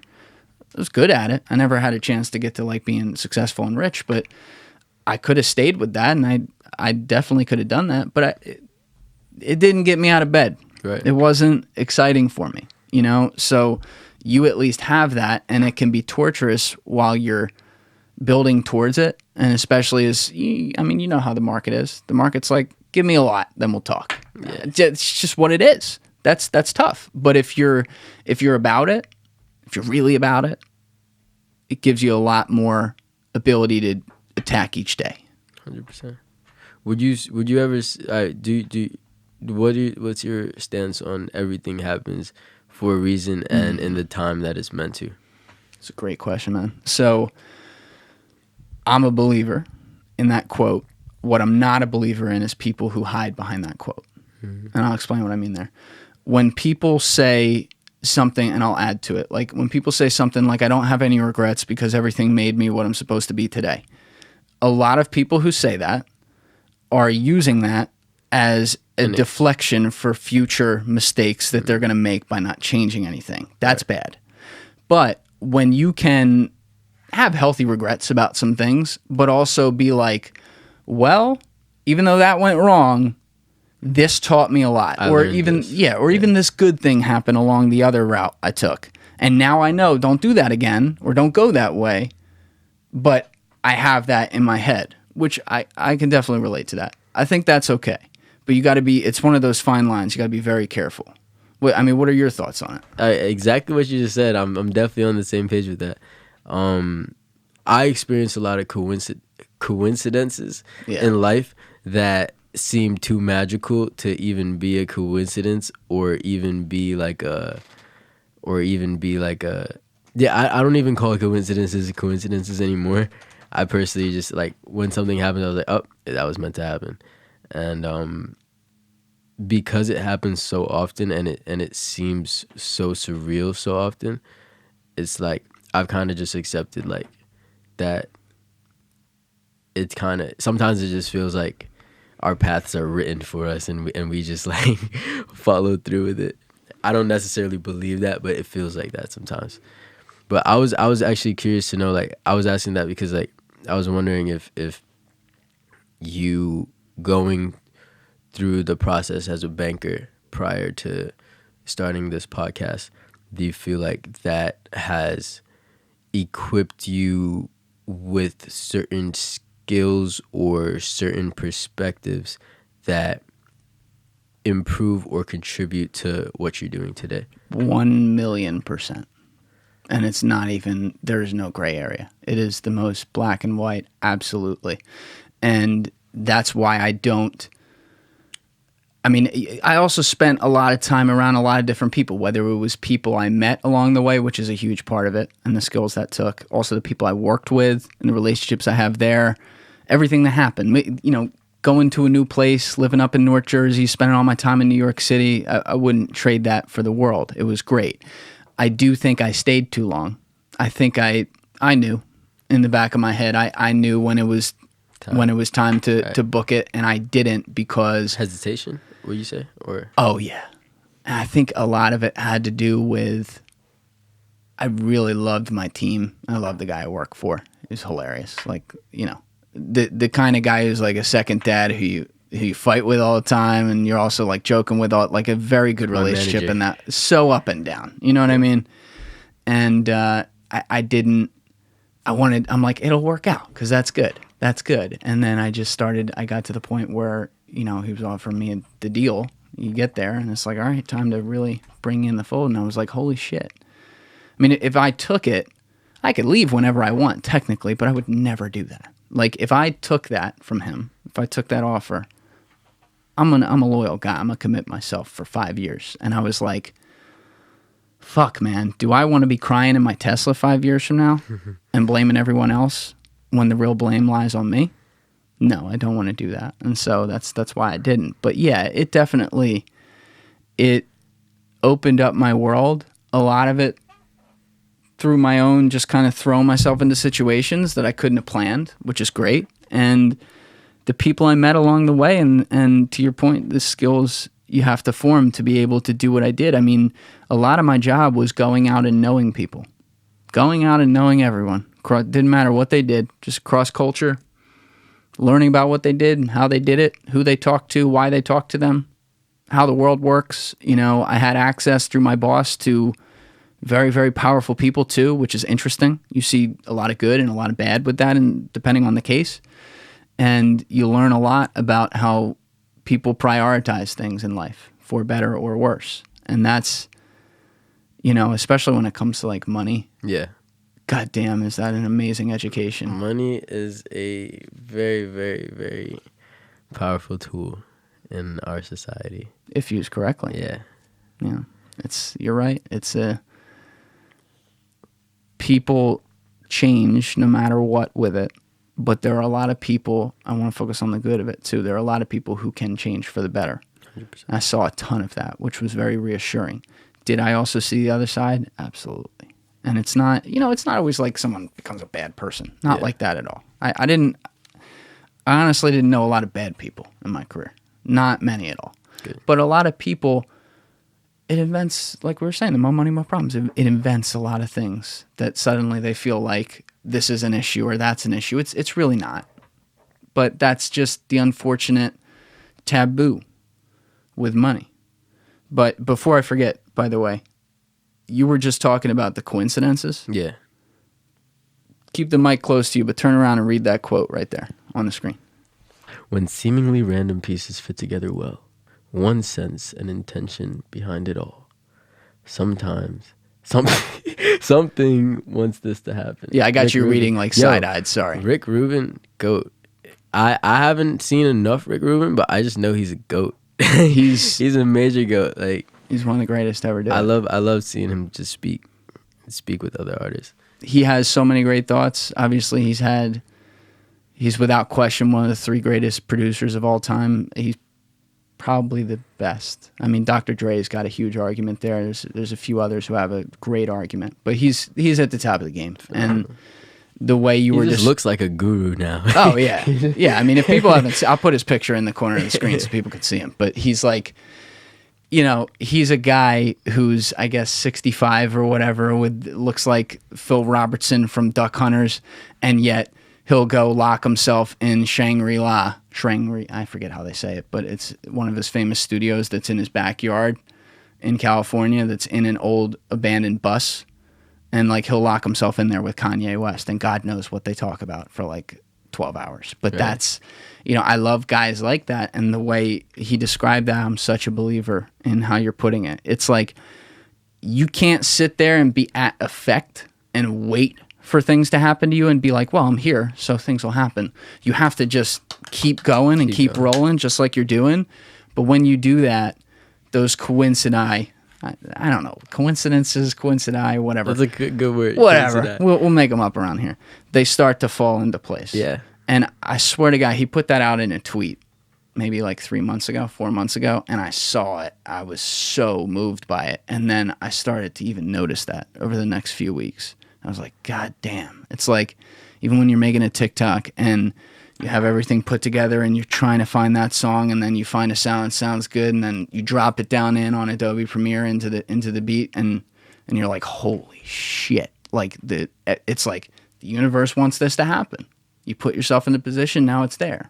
Yeah. It's a very, very cool thing. Sometimes it feels like that with people too, but like the way that I view things with people, despite meeting somebody and that's a coincidence that I met them, sometimes it feels like life, the way that I see it is like life moves in circles sometimes. So like when it comes to like relationships with people, like you meet somebody sometimes and it's a very like interesting timing that you met that person. Yes. And then you might not communicate with that person regularly, but then there's a certain point, it could be months later, it could be years later, and you encounter that person again, and it still might not be anything, but there's a certain point in that circle where the reason why you met that person in the first place starts to actually reveal itself, and then that's when I start to see like the circle actually starts to close.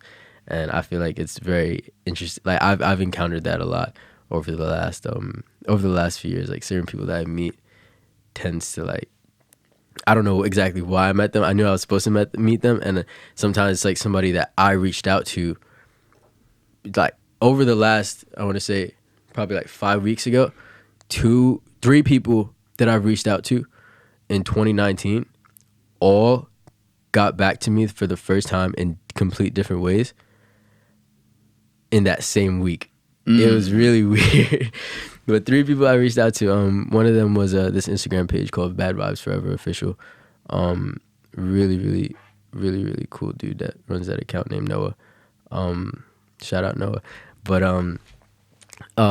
it was Noah, a producer named John Cunningham, very, very talented producer. He did most of X's most of X's like final albums. X major inspiration. I was gonna say I didn't know that, but that's a good. That's a very, very good lineup for you and your style. Yeah, but I need to lock in with John Cunningham. Is like I said, I've reached out to him since 2019 to work, and now I got back to you.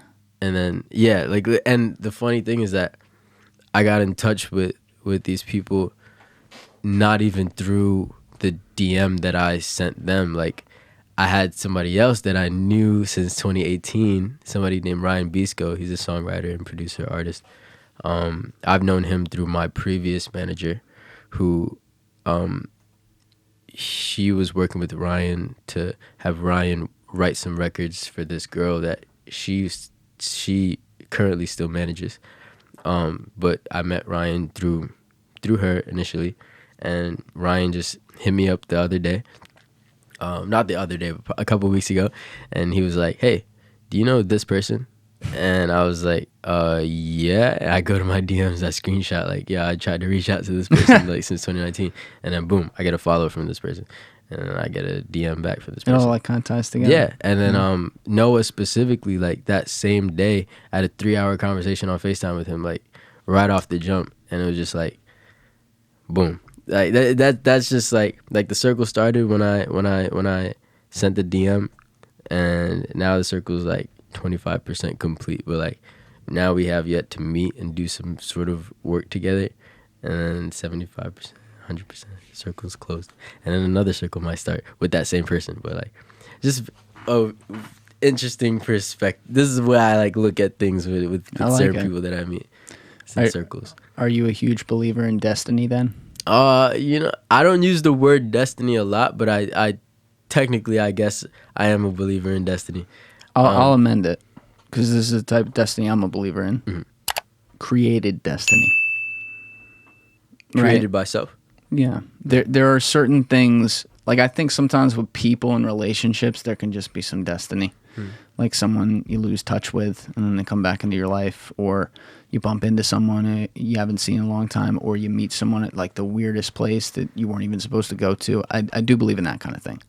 But like with yourself and the things that happen to you and where you find your place in the world, I think created destiny is a real thing. And that is when people make sure that, similar to what I was saying a couple minutes ago, it's when people take the actions repeatedly that are going to put themselves in the position to have that destiny come upon them. So like with that kind of thing, you know, this is, and it's very clearly a trait with you. You're always moving, reaching out to people, making connections, trying to figure out, you know, what people add value here or there, how you can add value for them, and then building relationships. And that's like you were asking me about my last job. I had that trait before that job. I think I'm good at that, but I really honed it in that job, and you've honed it doing your work over all these years and from a younger age than I would have ever even thought about that. Before I even acknowledged it, technically. Absolutely. So, yeah, I'm sure. It's very, very, very just crazy to look back at big time. Now, are you also, because you had said like you want to be able to focus on get great at one thing, and obviously that's music. But you are still making some time looking into this other shit. So are you like a huge Bitcoin guy? Or like when you say crypto, what do you mean?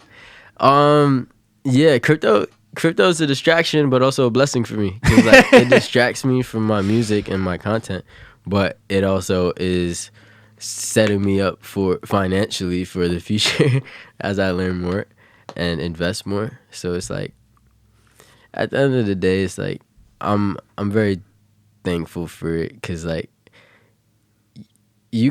I feel like it's bad to, like, if you want to focus on one thing, it's good to focus on one thing, and it's very helpful too, but when you're forcing it and not allowing yourself to do whatever you're supposed to be, like whatever other you want to do, then that's not healthy. Like that's kind of like it's being tunnel vision in a way.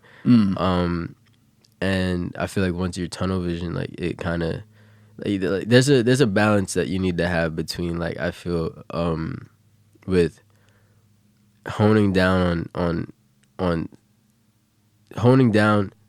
what you need to work on and develop, and developing discipline for it, whatever that thing is, and then having the balance between like smiling like Elon Musk is, like enjoying your time. And those also tie together as well. So you enjoy learning about crypto and doing things. Yeah, definitely, big time. How'd you get into that? It started with that break from Musically in 2017. Okay. I just wanted to start making a lot of money for some reason. I mean, who doesn't want to make money? Yeah, but, we were all there. Yeah, I got into Amazon FBA. You got into what? Amazon FBA. It's like the fuck is that? It's like you get to sell products on Amazon, technically. Oh, that's the name of that program. Yeah. Okay. So Amazon FBA. I wanted to learn a little bit about affiliate marketing. I opened like 3 drop shipping businesses, a cosmetic store, a clothing store, a watch store, and yeah, I created all of these. Just trying to build income for myself, and then some of those people that I was learning from YouTube, like on how to do this, they were into crypto as well, and then that introduced me to crypto. And were they using crypto to like do some of their payments, or accept it as payment as well? Or I think it just came up on my like recommended at that point, like because I was looking at algorithm. I was looking at so many just like financial related videos. Crypto came about, and then I bought my first Bitcoin with Musically money. You bought a full Bitcoin? Yeah, at 17. You still have that? Nah. God damn it, dude. That I'm so glad I learned from that though. It's like Yeah, but I bought my first Bitcoin. It was 11,000 at So you bought that in like September, October 2017? yeah, like October 2017. And that's just like, I used to live stream all the time on Musically, like every single day, and I was able to make a pretty decent amount of money for myself at the age of 16, 17. What now? Did you get into other cryptocurrencies as well right away, or were you kind of pure Bitcoin? At the time, it was just like there weren't a lot of apps yet. I feel like, and there weren't enough exchanges. I mean, there were, but like trustworthy exchanges. Yes. So I got on Coinbase and then bought my first Bitcoin there. Definitely was just trying to get my parents really into it as well. Were you successful? Encouraged. It was going well. 11,000 up to 20,000. And I was like, yeah, we going up. And then I was like, Bitcoin to 40,000. Yeah. Yeah, right down the ski slope there, baby. Yeah.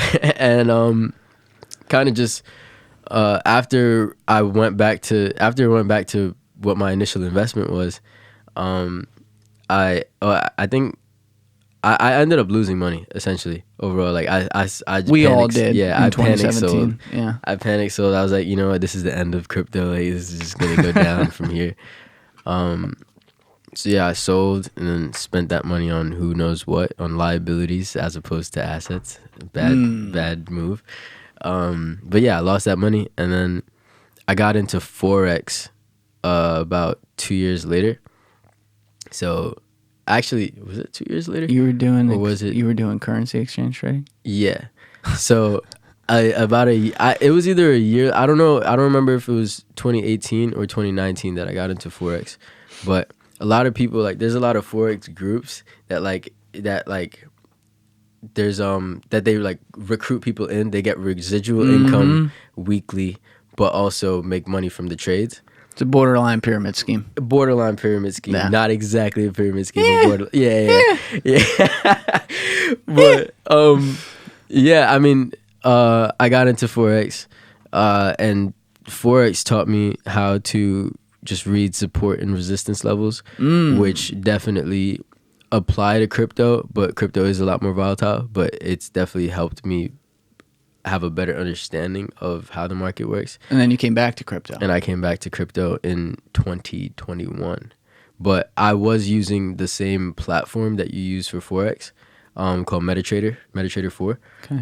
It allows you to trade options, which is super risky. I lost a lot of money because... Yeah, that shit's... I tell people not to do that. Like you can use a demo account for MetaTrader 4. So I was making a lot of money with my demo account. So I was like, you know what? If I'm doing all these good demo trades, let me just do the real trade because it's the same market. And yeah, I just losing thousands of dollars at a time. And I was like, okay, that's that. But I definitely took all those losses and was able to like learn a lot more.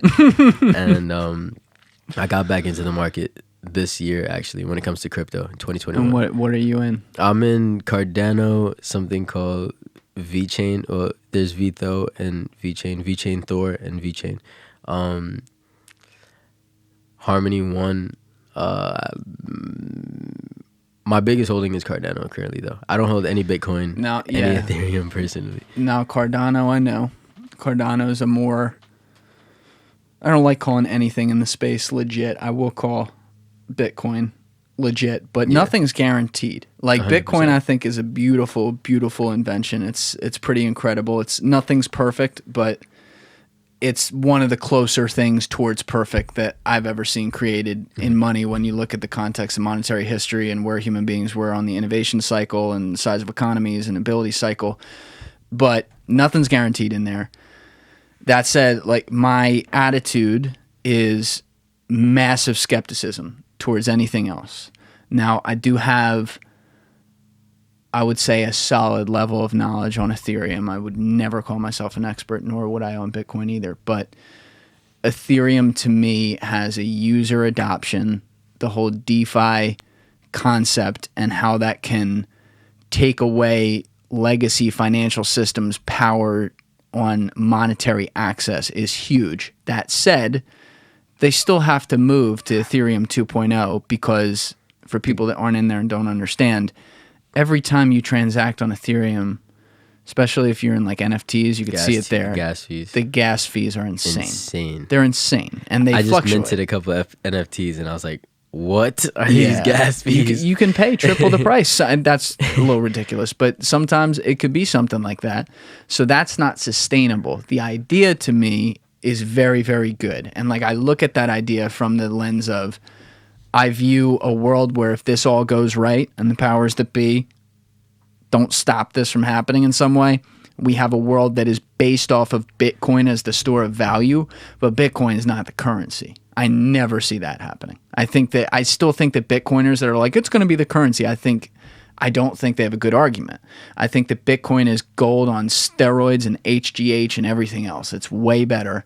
And gold. Right. We'll have a currency below it, which is why like I got to look into Cardano more. Again, my idea is to be a little more skeptical, but I look at that as interesting because even though my current bet without a ton of confidence is that a quote unquote currency that will eventually be built off of Bitcoin as a value would come on the Ethereum blockchain, even though that's the bet, it's the farthest thing from like more than just leader in the clubhouse in the first quarter of the race here. So like something like Cardano, which I know less about, right. I've heard a lot of people talk about, hey, I don't know if it's like it's going to be its total own separate entity, if that's how they view it. I don't know if it can have something on it that's built towards Bitcoin, but I'll listen to something if we're talking about making some type of currency that's below that world in the Bitcoin universe, in the world where crypto wins, which I think can happen. It's just a matter, again, like, will it? So like what drew you towards Cardano in particularly?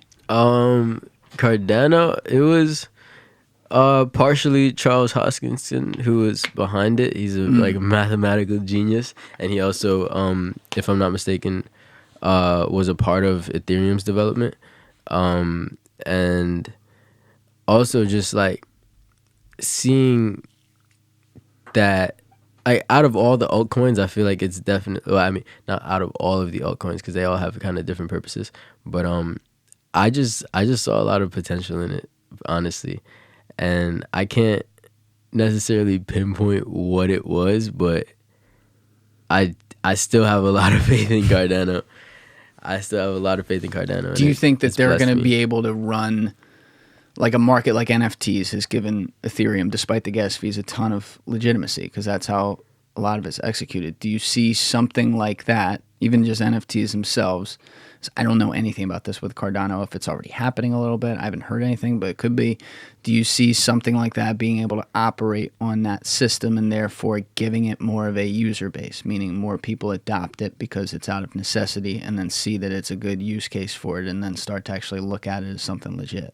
Definitely. And there's a lot of talk about like Cardano kind of being the solution to the issues with Ethereum.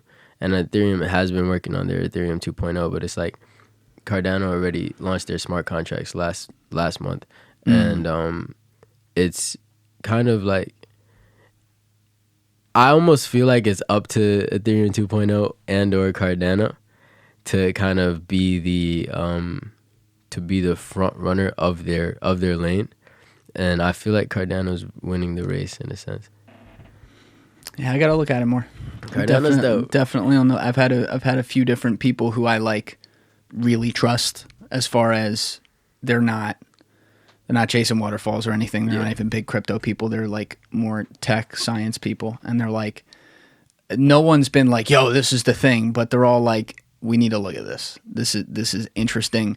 They do think it's going to crash because it's run far too far, and that's just how things work. But again, like Bitcoin crashes over time too. Like any pathway to adoption is going to have bumps. It's going to have big bumps. It's just how it works. But I think that we're at such a weird point in the world, like I'm a huge history buff, and you talk about coincidences. Not a coincidence that Bitcoin's created 3 weeks after the entire financial system fails and it starts trading 2 months before the bottom of the market in 2009. That's not a coincidence.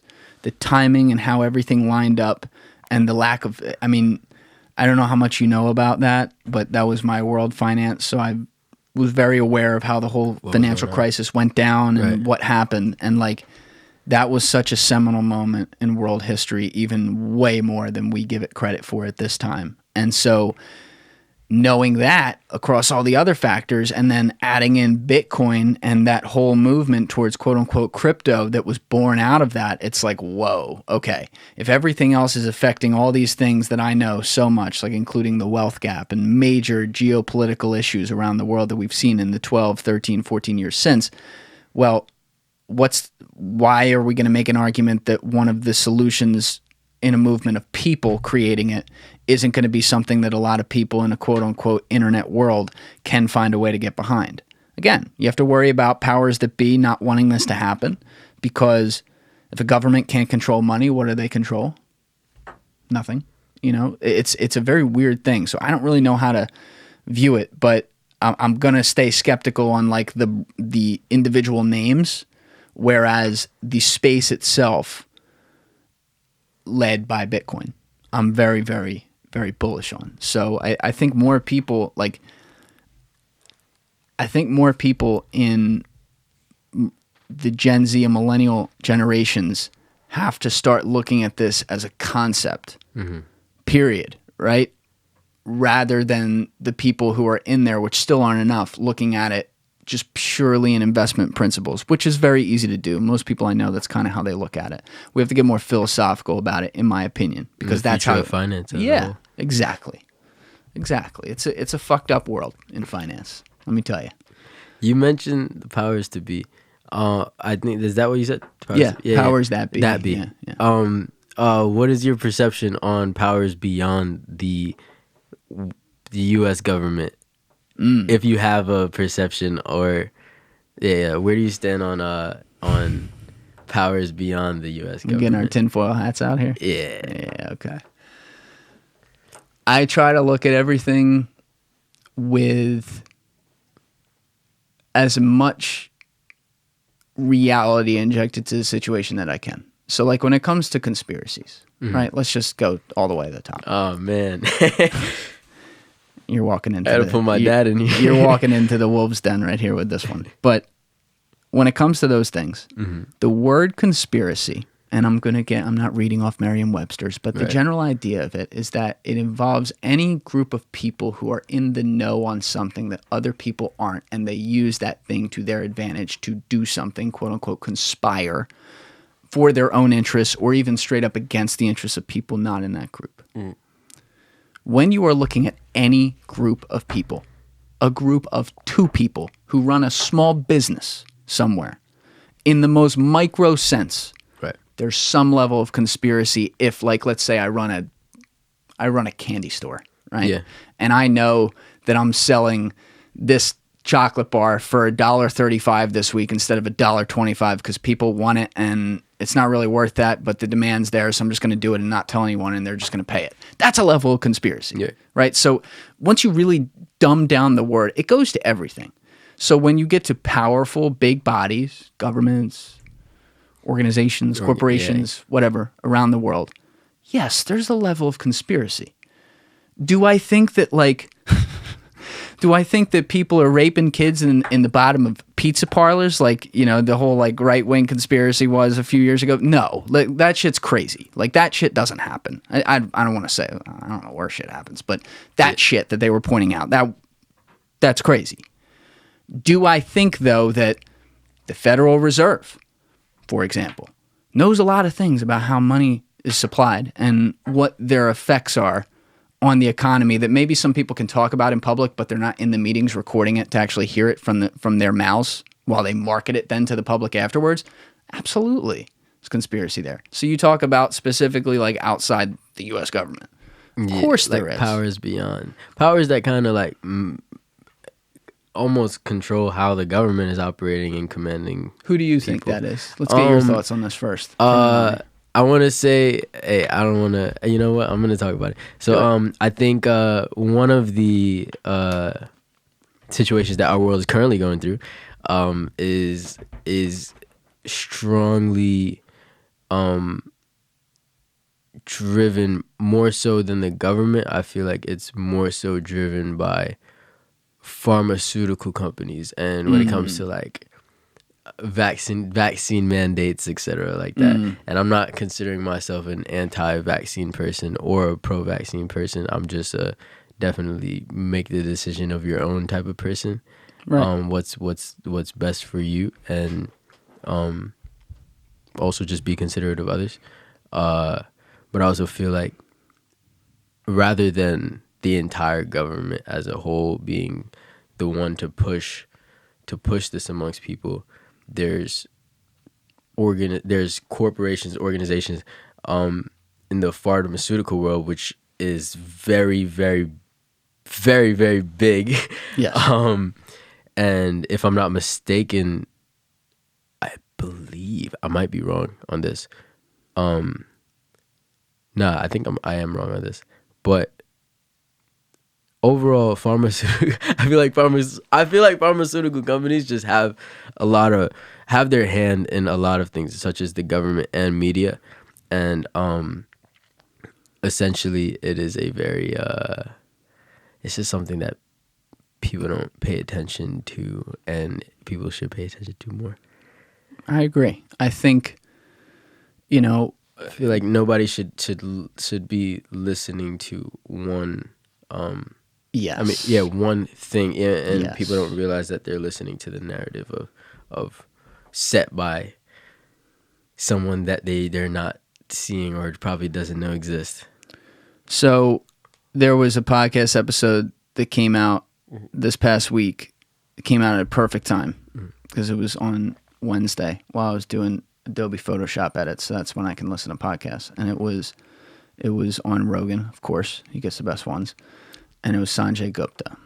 Sanjay Gupta. Did you see this? I haven't heard his name in years, bro.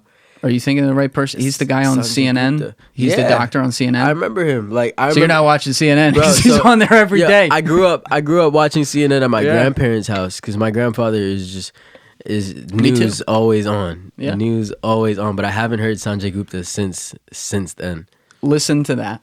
Definitely. For sure. I want to listen to it again. Is he still on CNN? Yeah. Okay. I was stunned. I saw that come across. I'm like, I'm seeing that wrong. Joe Rogan's having on the medical guy from CNN because, he's talked about suing them recently because of some of the shit they said about him on TV that was just wrong. And I got to tell you, I respected the fuck out of Gupta. I don't know if I'm saying it right, for doing it. I think he made some good cases. I think Rogan made some good cases too. I mean, I didn't have hesitation with the vaccine. I wasn't worried about it. My whole thing is a lot of what you're referring to, which is the control and the division they're trying to sow with people with a corporation in the middle of it to make money. Absolutely. That stuff happens. And I think that has created more mistrust in the situation. So to see a guy from CNN who he knew what he was walking into. He knew that Rogan had legitimate beef with things that his network, he's not doing it, but his network's doing it, that had been showing up there, and he knew he was going to get that, and he did. And I respected the fuck out of that, but I felt like even though he made some arguments that I agreed with, and then somewhere it's like Rogan just mollywopped him, just beat him. I think having the conversation out in the open like that with someone who is at least at some level a high insider on a very open, traditionally open platform like Joe Rogan's podcast was fucking awesome. And I hope, of course, I saw people politicizing the fuck out of it online afterwards, either like calling Sanjay Gupta Hitler or calling him the second coming of Jesus Christ, and it's depending on what you think. And I didn't take any of that. I was more so like, this is how we need to talk about this stuff, because this takes that quote unquote high-level conspiracy of this stuff and at least brings some of the conversation there so that people can feel like they have a little bit more information.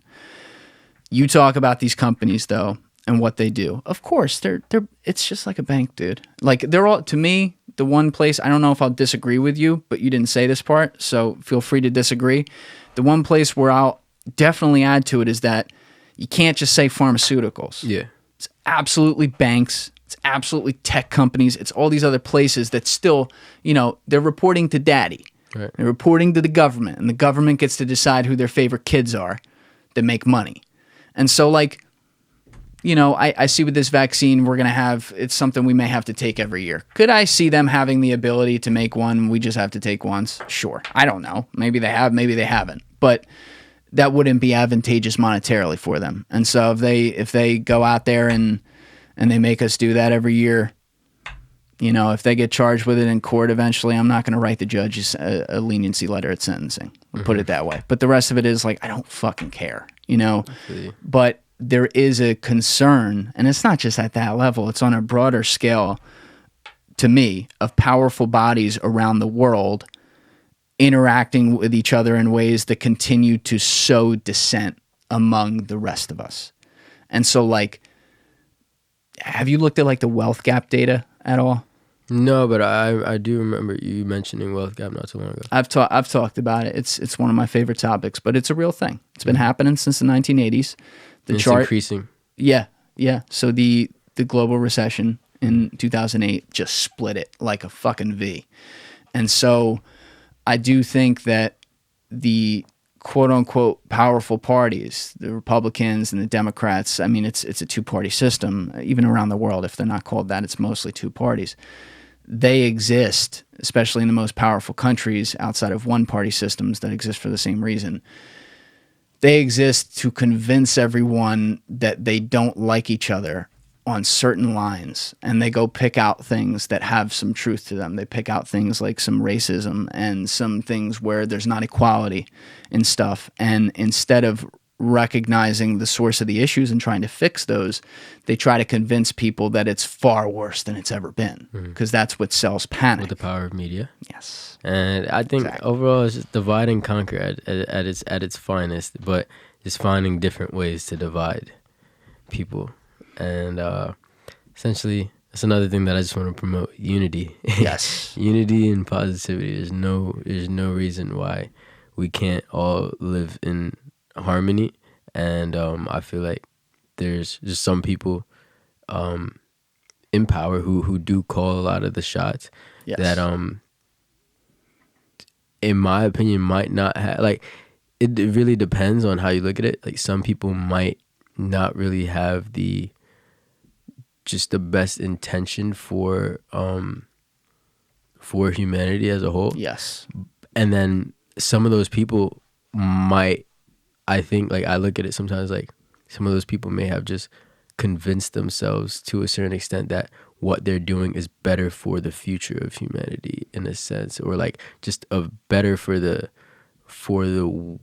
way that things, better for the way things should be run. But essentially I feel like there's a mix between some people who feel like they're doing the right thing and some people who are just finding ways to maintain power and have more power.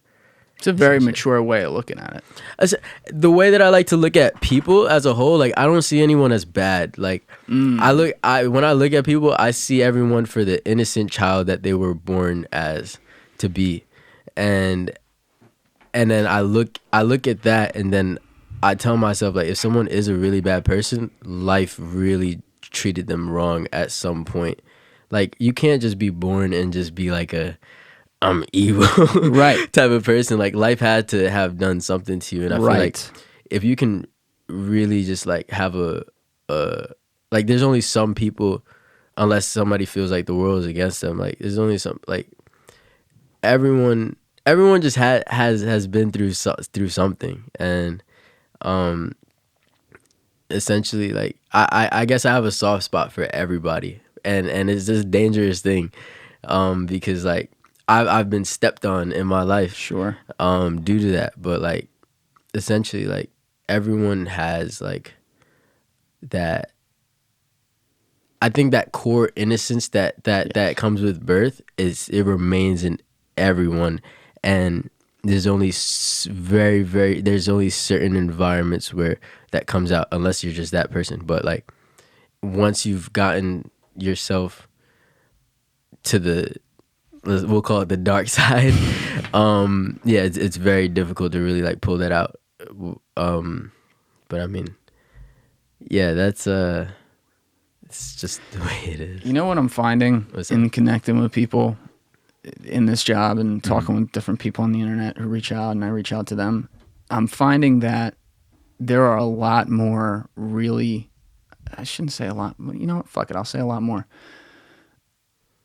the Gen Z generation does have part of it that is a worse version of my generation, the millennials, who has a lot of problems. I shit on my generation all the time for some of the things we do or don't do. But there are a lot of very, very deep, nuanced thinkers in the Gen Z generation who have an understanding of being able to kind of pull up and look at things from the core level, just like you described it. And that's such a mature way of looking at it because, yeah, people, they all start as a kid, just like you, and you don't choose where you're born to. And, you know, there has to be, like, the biggest problem psychologically with Republicans and Democrats is that, like, you look at Republicans, they're overly pragmatic about fucking everything, right? And I'm generalizing, but in general, like, that's what it is. You look at Democrats, they're overly emotional about fucking everything. You have to have a balance of those two things. And so you should be able to say, and I'm paraphrasing the overall point of what you just said, you should be able to say there's a level of good and bad in everything. The ratios can just be a little different. And where I would say sometimes it can get lost is like, yeah, I do think when people are far enough on the dark side, they can lose totally who they are. Does that mean it's completely incapable of being pulled out again in a moment of trying humanity? No. But, like, are there people who just generally do a lot of bad? Yeah, there are. It is what it is. And I would hope you can reach people, but in a way less serious but similar psychological parallel way. One of the things I did experience in a lot in my career and continue to experience today is, like, when you see someone who's great at something and they have the ability to sit down and do it. You've seen it before. But you want it more for them than they want it for themselves. You can sit here and hype them up as much as you want. They might even be someone who has affirmation as a love language. But then, you know, they leave the room, they go off on their own again, and they don't want it, right? So it's a similar thing, way more serious when you're talking about people who are doing evil. You might be, I'm curious about those people. Like, if I just sat down with them, not on camera, just talk with them in a closed room. Exactly, right? Like one-on-one. Would I get through so that when they left the room, they wouldn't be like that? Some people you don't. You may be able to get through a little bit in the room, but then they walk back out and they go, fuck this is me. Right? And it's a weird thing because you don't want to discard people, but when you're looking at people in power, there comes a point where there are enough actions over a long period of time that you can be like, hey, this person's not too great. And yeah, I think we have a huge opportunity right now, and it can go the wrong way. And the cynic in me says it's going to go the wrong way. But we're in a Biden presidency, and we were just in a Trump presidency. And I don't like either of these guys. I would have said, I actually did say it, like right when Afghanistan was going down. I was like, you know, the Biden administration hasn't been as bad as I thought it was going to be. And then ever since then, just like off a cliff. Yeah. But these, and I knew, like, it's horrible that he's like this scapegoated guy who's not doing anything. But I'm like, the administration hadn't been the bar was so low, it wasn't a train wreck. But like, we've had these two opposite people in office who are highly controversial for different reasons. And it's like, there's a lot of division coming from it, and that's what I'm worried about. But I kind of also wonder if enough people are now having the opportunity to wake up and be like, yo, this all ain't it. Because, like, for example, I know a lot of people who, perfectly understandably so, were firmly, like, hardcore anti-Trumpers who voted for Biden. They weren't excited about it, but they voted for him. And now they don't like Trump at all. Like, that's not the issue. But they're very hardcore, like, anti-Bideners now. And I'm like, okay, let's keep that energy. Now let's find out where we're at. You know, let's find out where there's a third lane here and how many people are in it and if we can be loud about it. The question I have is, extremism tends to get attention. Is moderation going to get attention? I'm betting that maybe it can, but I'm not confident in that bet. I wish I was. Yeah. It's heavy. Sorry. No, I feel you.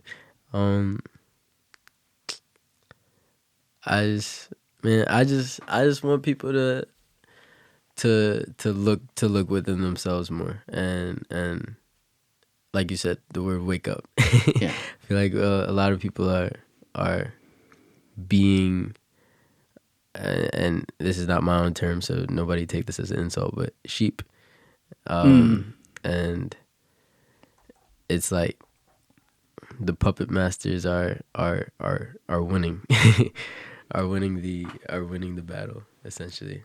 I think that they've found a great way to divide people with a vaccine, big time. and I think it's very much. I do think it's very intentional.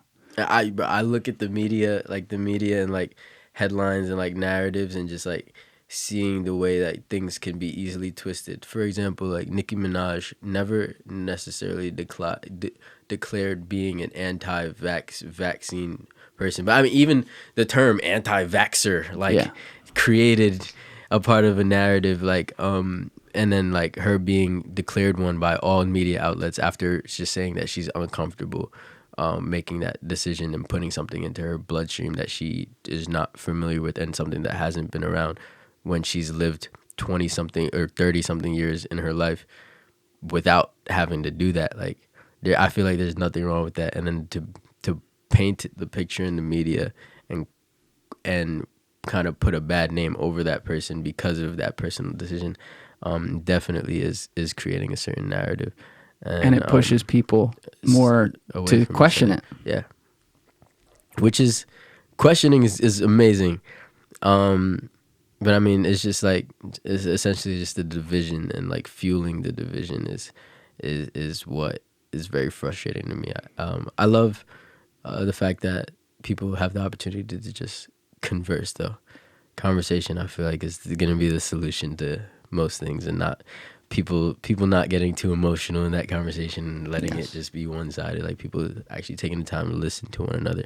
But being able to do all of that all starts with knowledge of self, and being able to understand yourself more. You're going to be able to be more patient with other people. You're going to be able to be more understanding of other people's perspective, and you're going to be more patient with people, essentially. And we have an enormous crisis of self-awareness in this country right now, with specifically with belief systems. People preach one thing and they don't realize that other actions point to the direct opposite, and it exists in every direction. I could point out examples every single day, and I've been caught in those two streams. I've been left in my life. I've been right in my life. I know what that's like. I know, and I'm not.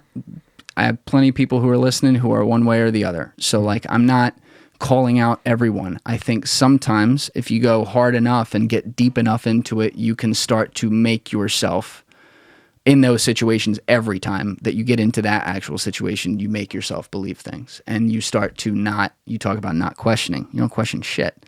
People start a movement politically getting behind one idea that's very passionate to them, and then suddenly they'll believe 100 others and not think about why they believe it, just because their guy who has their one thing in his back pocket of, that's something I agree with as a political person, well, that's my God now.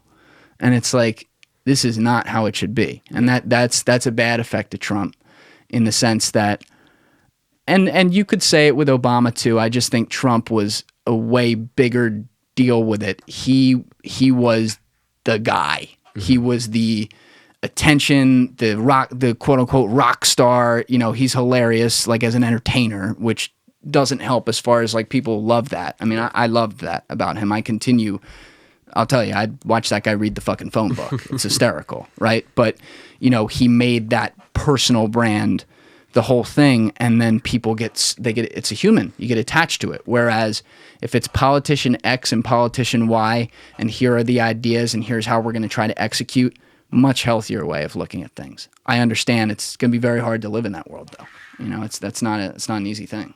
With what you were saying on lack of self-awareness, I always wonder to myself if it's a flaw in our system that starts with like the educational system, or it's completely intentional, like from the creators of a system that we live in. But then again, it's like everything is it is a little different depending on where you are, where you're from, what school you go to. Like it does double down to that, but in general, like in terms of like curriculums in general, for the United States as a whole, is it intentionally set up this way for people to come to a point where they are completely not self-aware and trying to just like follow something outside of them, or like look to everything outside of themselves, or if it's just a flaw that will be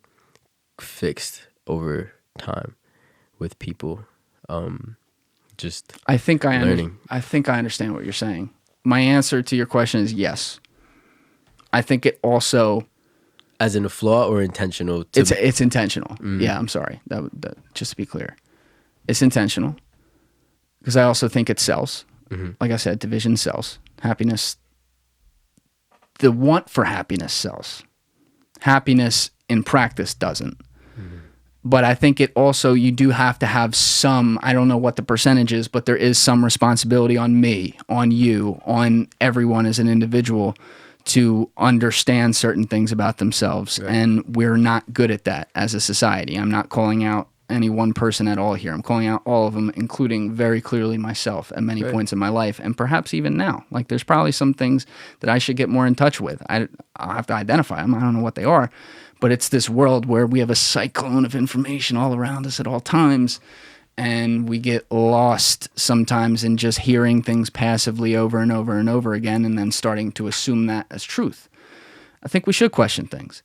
I also don't think, though, that we should be, I don't think we should be Alex Jones. I don't think we should go off the rails and, think that the Obamas are abducting kids and raping them in their basement. Like, that shit's not happening.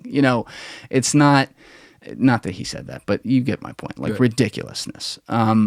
That's not where you should be, but there should be that healthy discussion that you talk about. And I hope to be one of many people who creates that kind of thing. Right. But you have to have a lot. Like right now, I think Russell Brand is a great one. I think Rogan's a great one.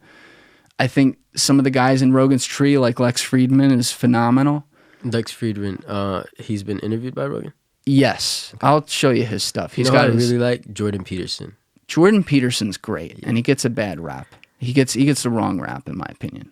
But why do you like Jordan? I feel like he speaks directly to me. Every time I'm listening to something, it's just like, it's completely understood. Like, the way that he explains things is just like, is great and straight to the point. And it's like, I don't know. I've listened to a lot of Jordan Peterson. So when he says, Julian, you have to be a damn monster. You have to be a monster. You have to be tough. You have to know you could kill, but you can't be killed.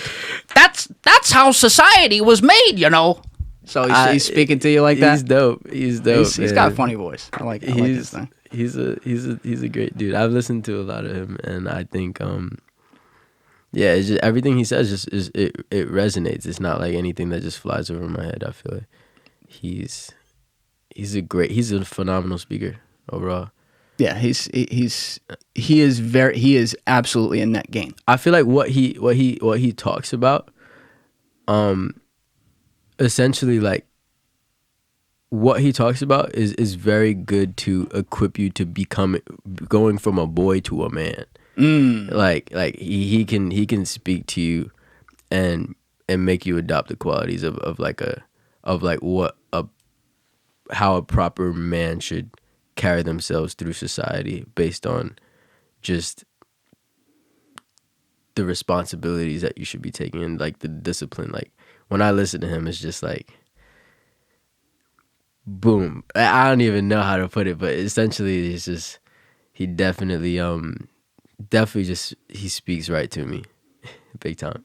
I would love to dig into that with you, but I just looked at the clock. I think your dad's gonna fucking kill me. I know. Yeah, what time is it right now? It's 2:30. Holy shit! Yeah, all right, that's perfect. Yeah, let's get out of here. If for some reason he says we can stay, we'll be back right after the bump right now. Yeah. But I assume we're done. But yeah, dude, I gotta have you back. This was great. I'd love to. Part 2. This was great. I like how you think. I think we only really scratched the surface today. We didn't have a ton of time. You ever done a digital podcast, like an e-podcast? No. Never. We'll never. Are you familiar? Oh, for real? Never. You know what? I don't blame you for that. No. Energy is completely different on a face-to-face level. So. I don't even have the app. Like, I download Zoom when someone schedules a Zoom meeting. Right. Yeah, I'm like, don't do it. But yeah, this was awesome, dude. We'll have you back. I got to get you out of here before your parents come and kill me. Yes. But so thank you for doing it. Unity and positivity, my friends. Come together, question things, have conversations, and thank you, Julian. Thank you, Julian. Julian, man. Pleasure, I brother. appreciate We'll do it again. Everyone else, you know what it is. Blessings. Give it a thought. Get back to me. Peace. Boom.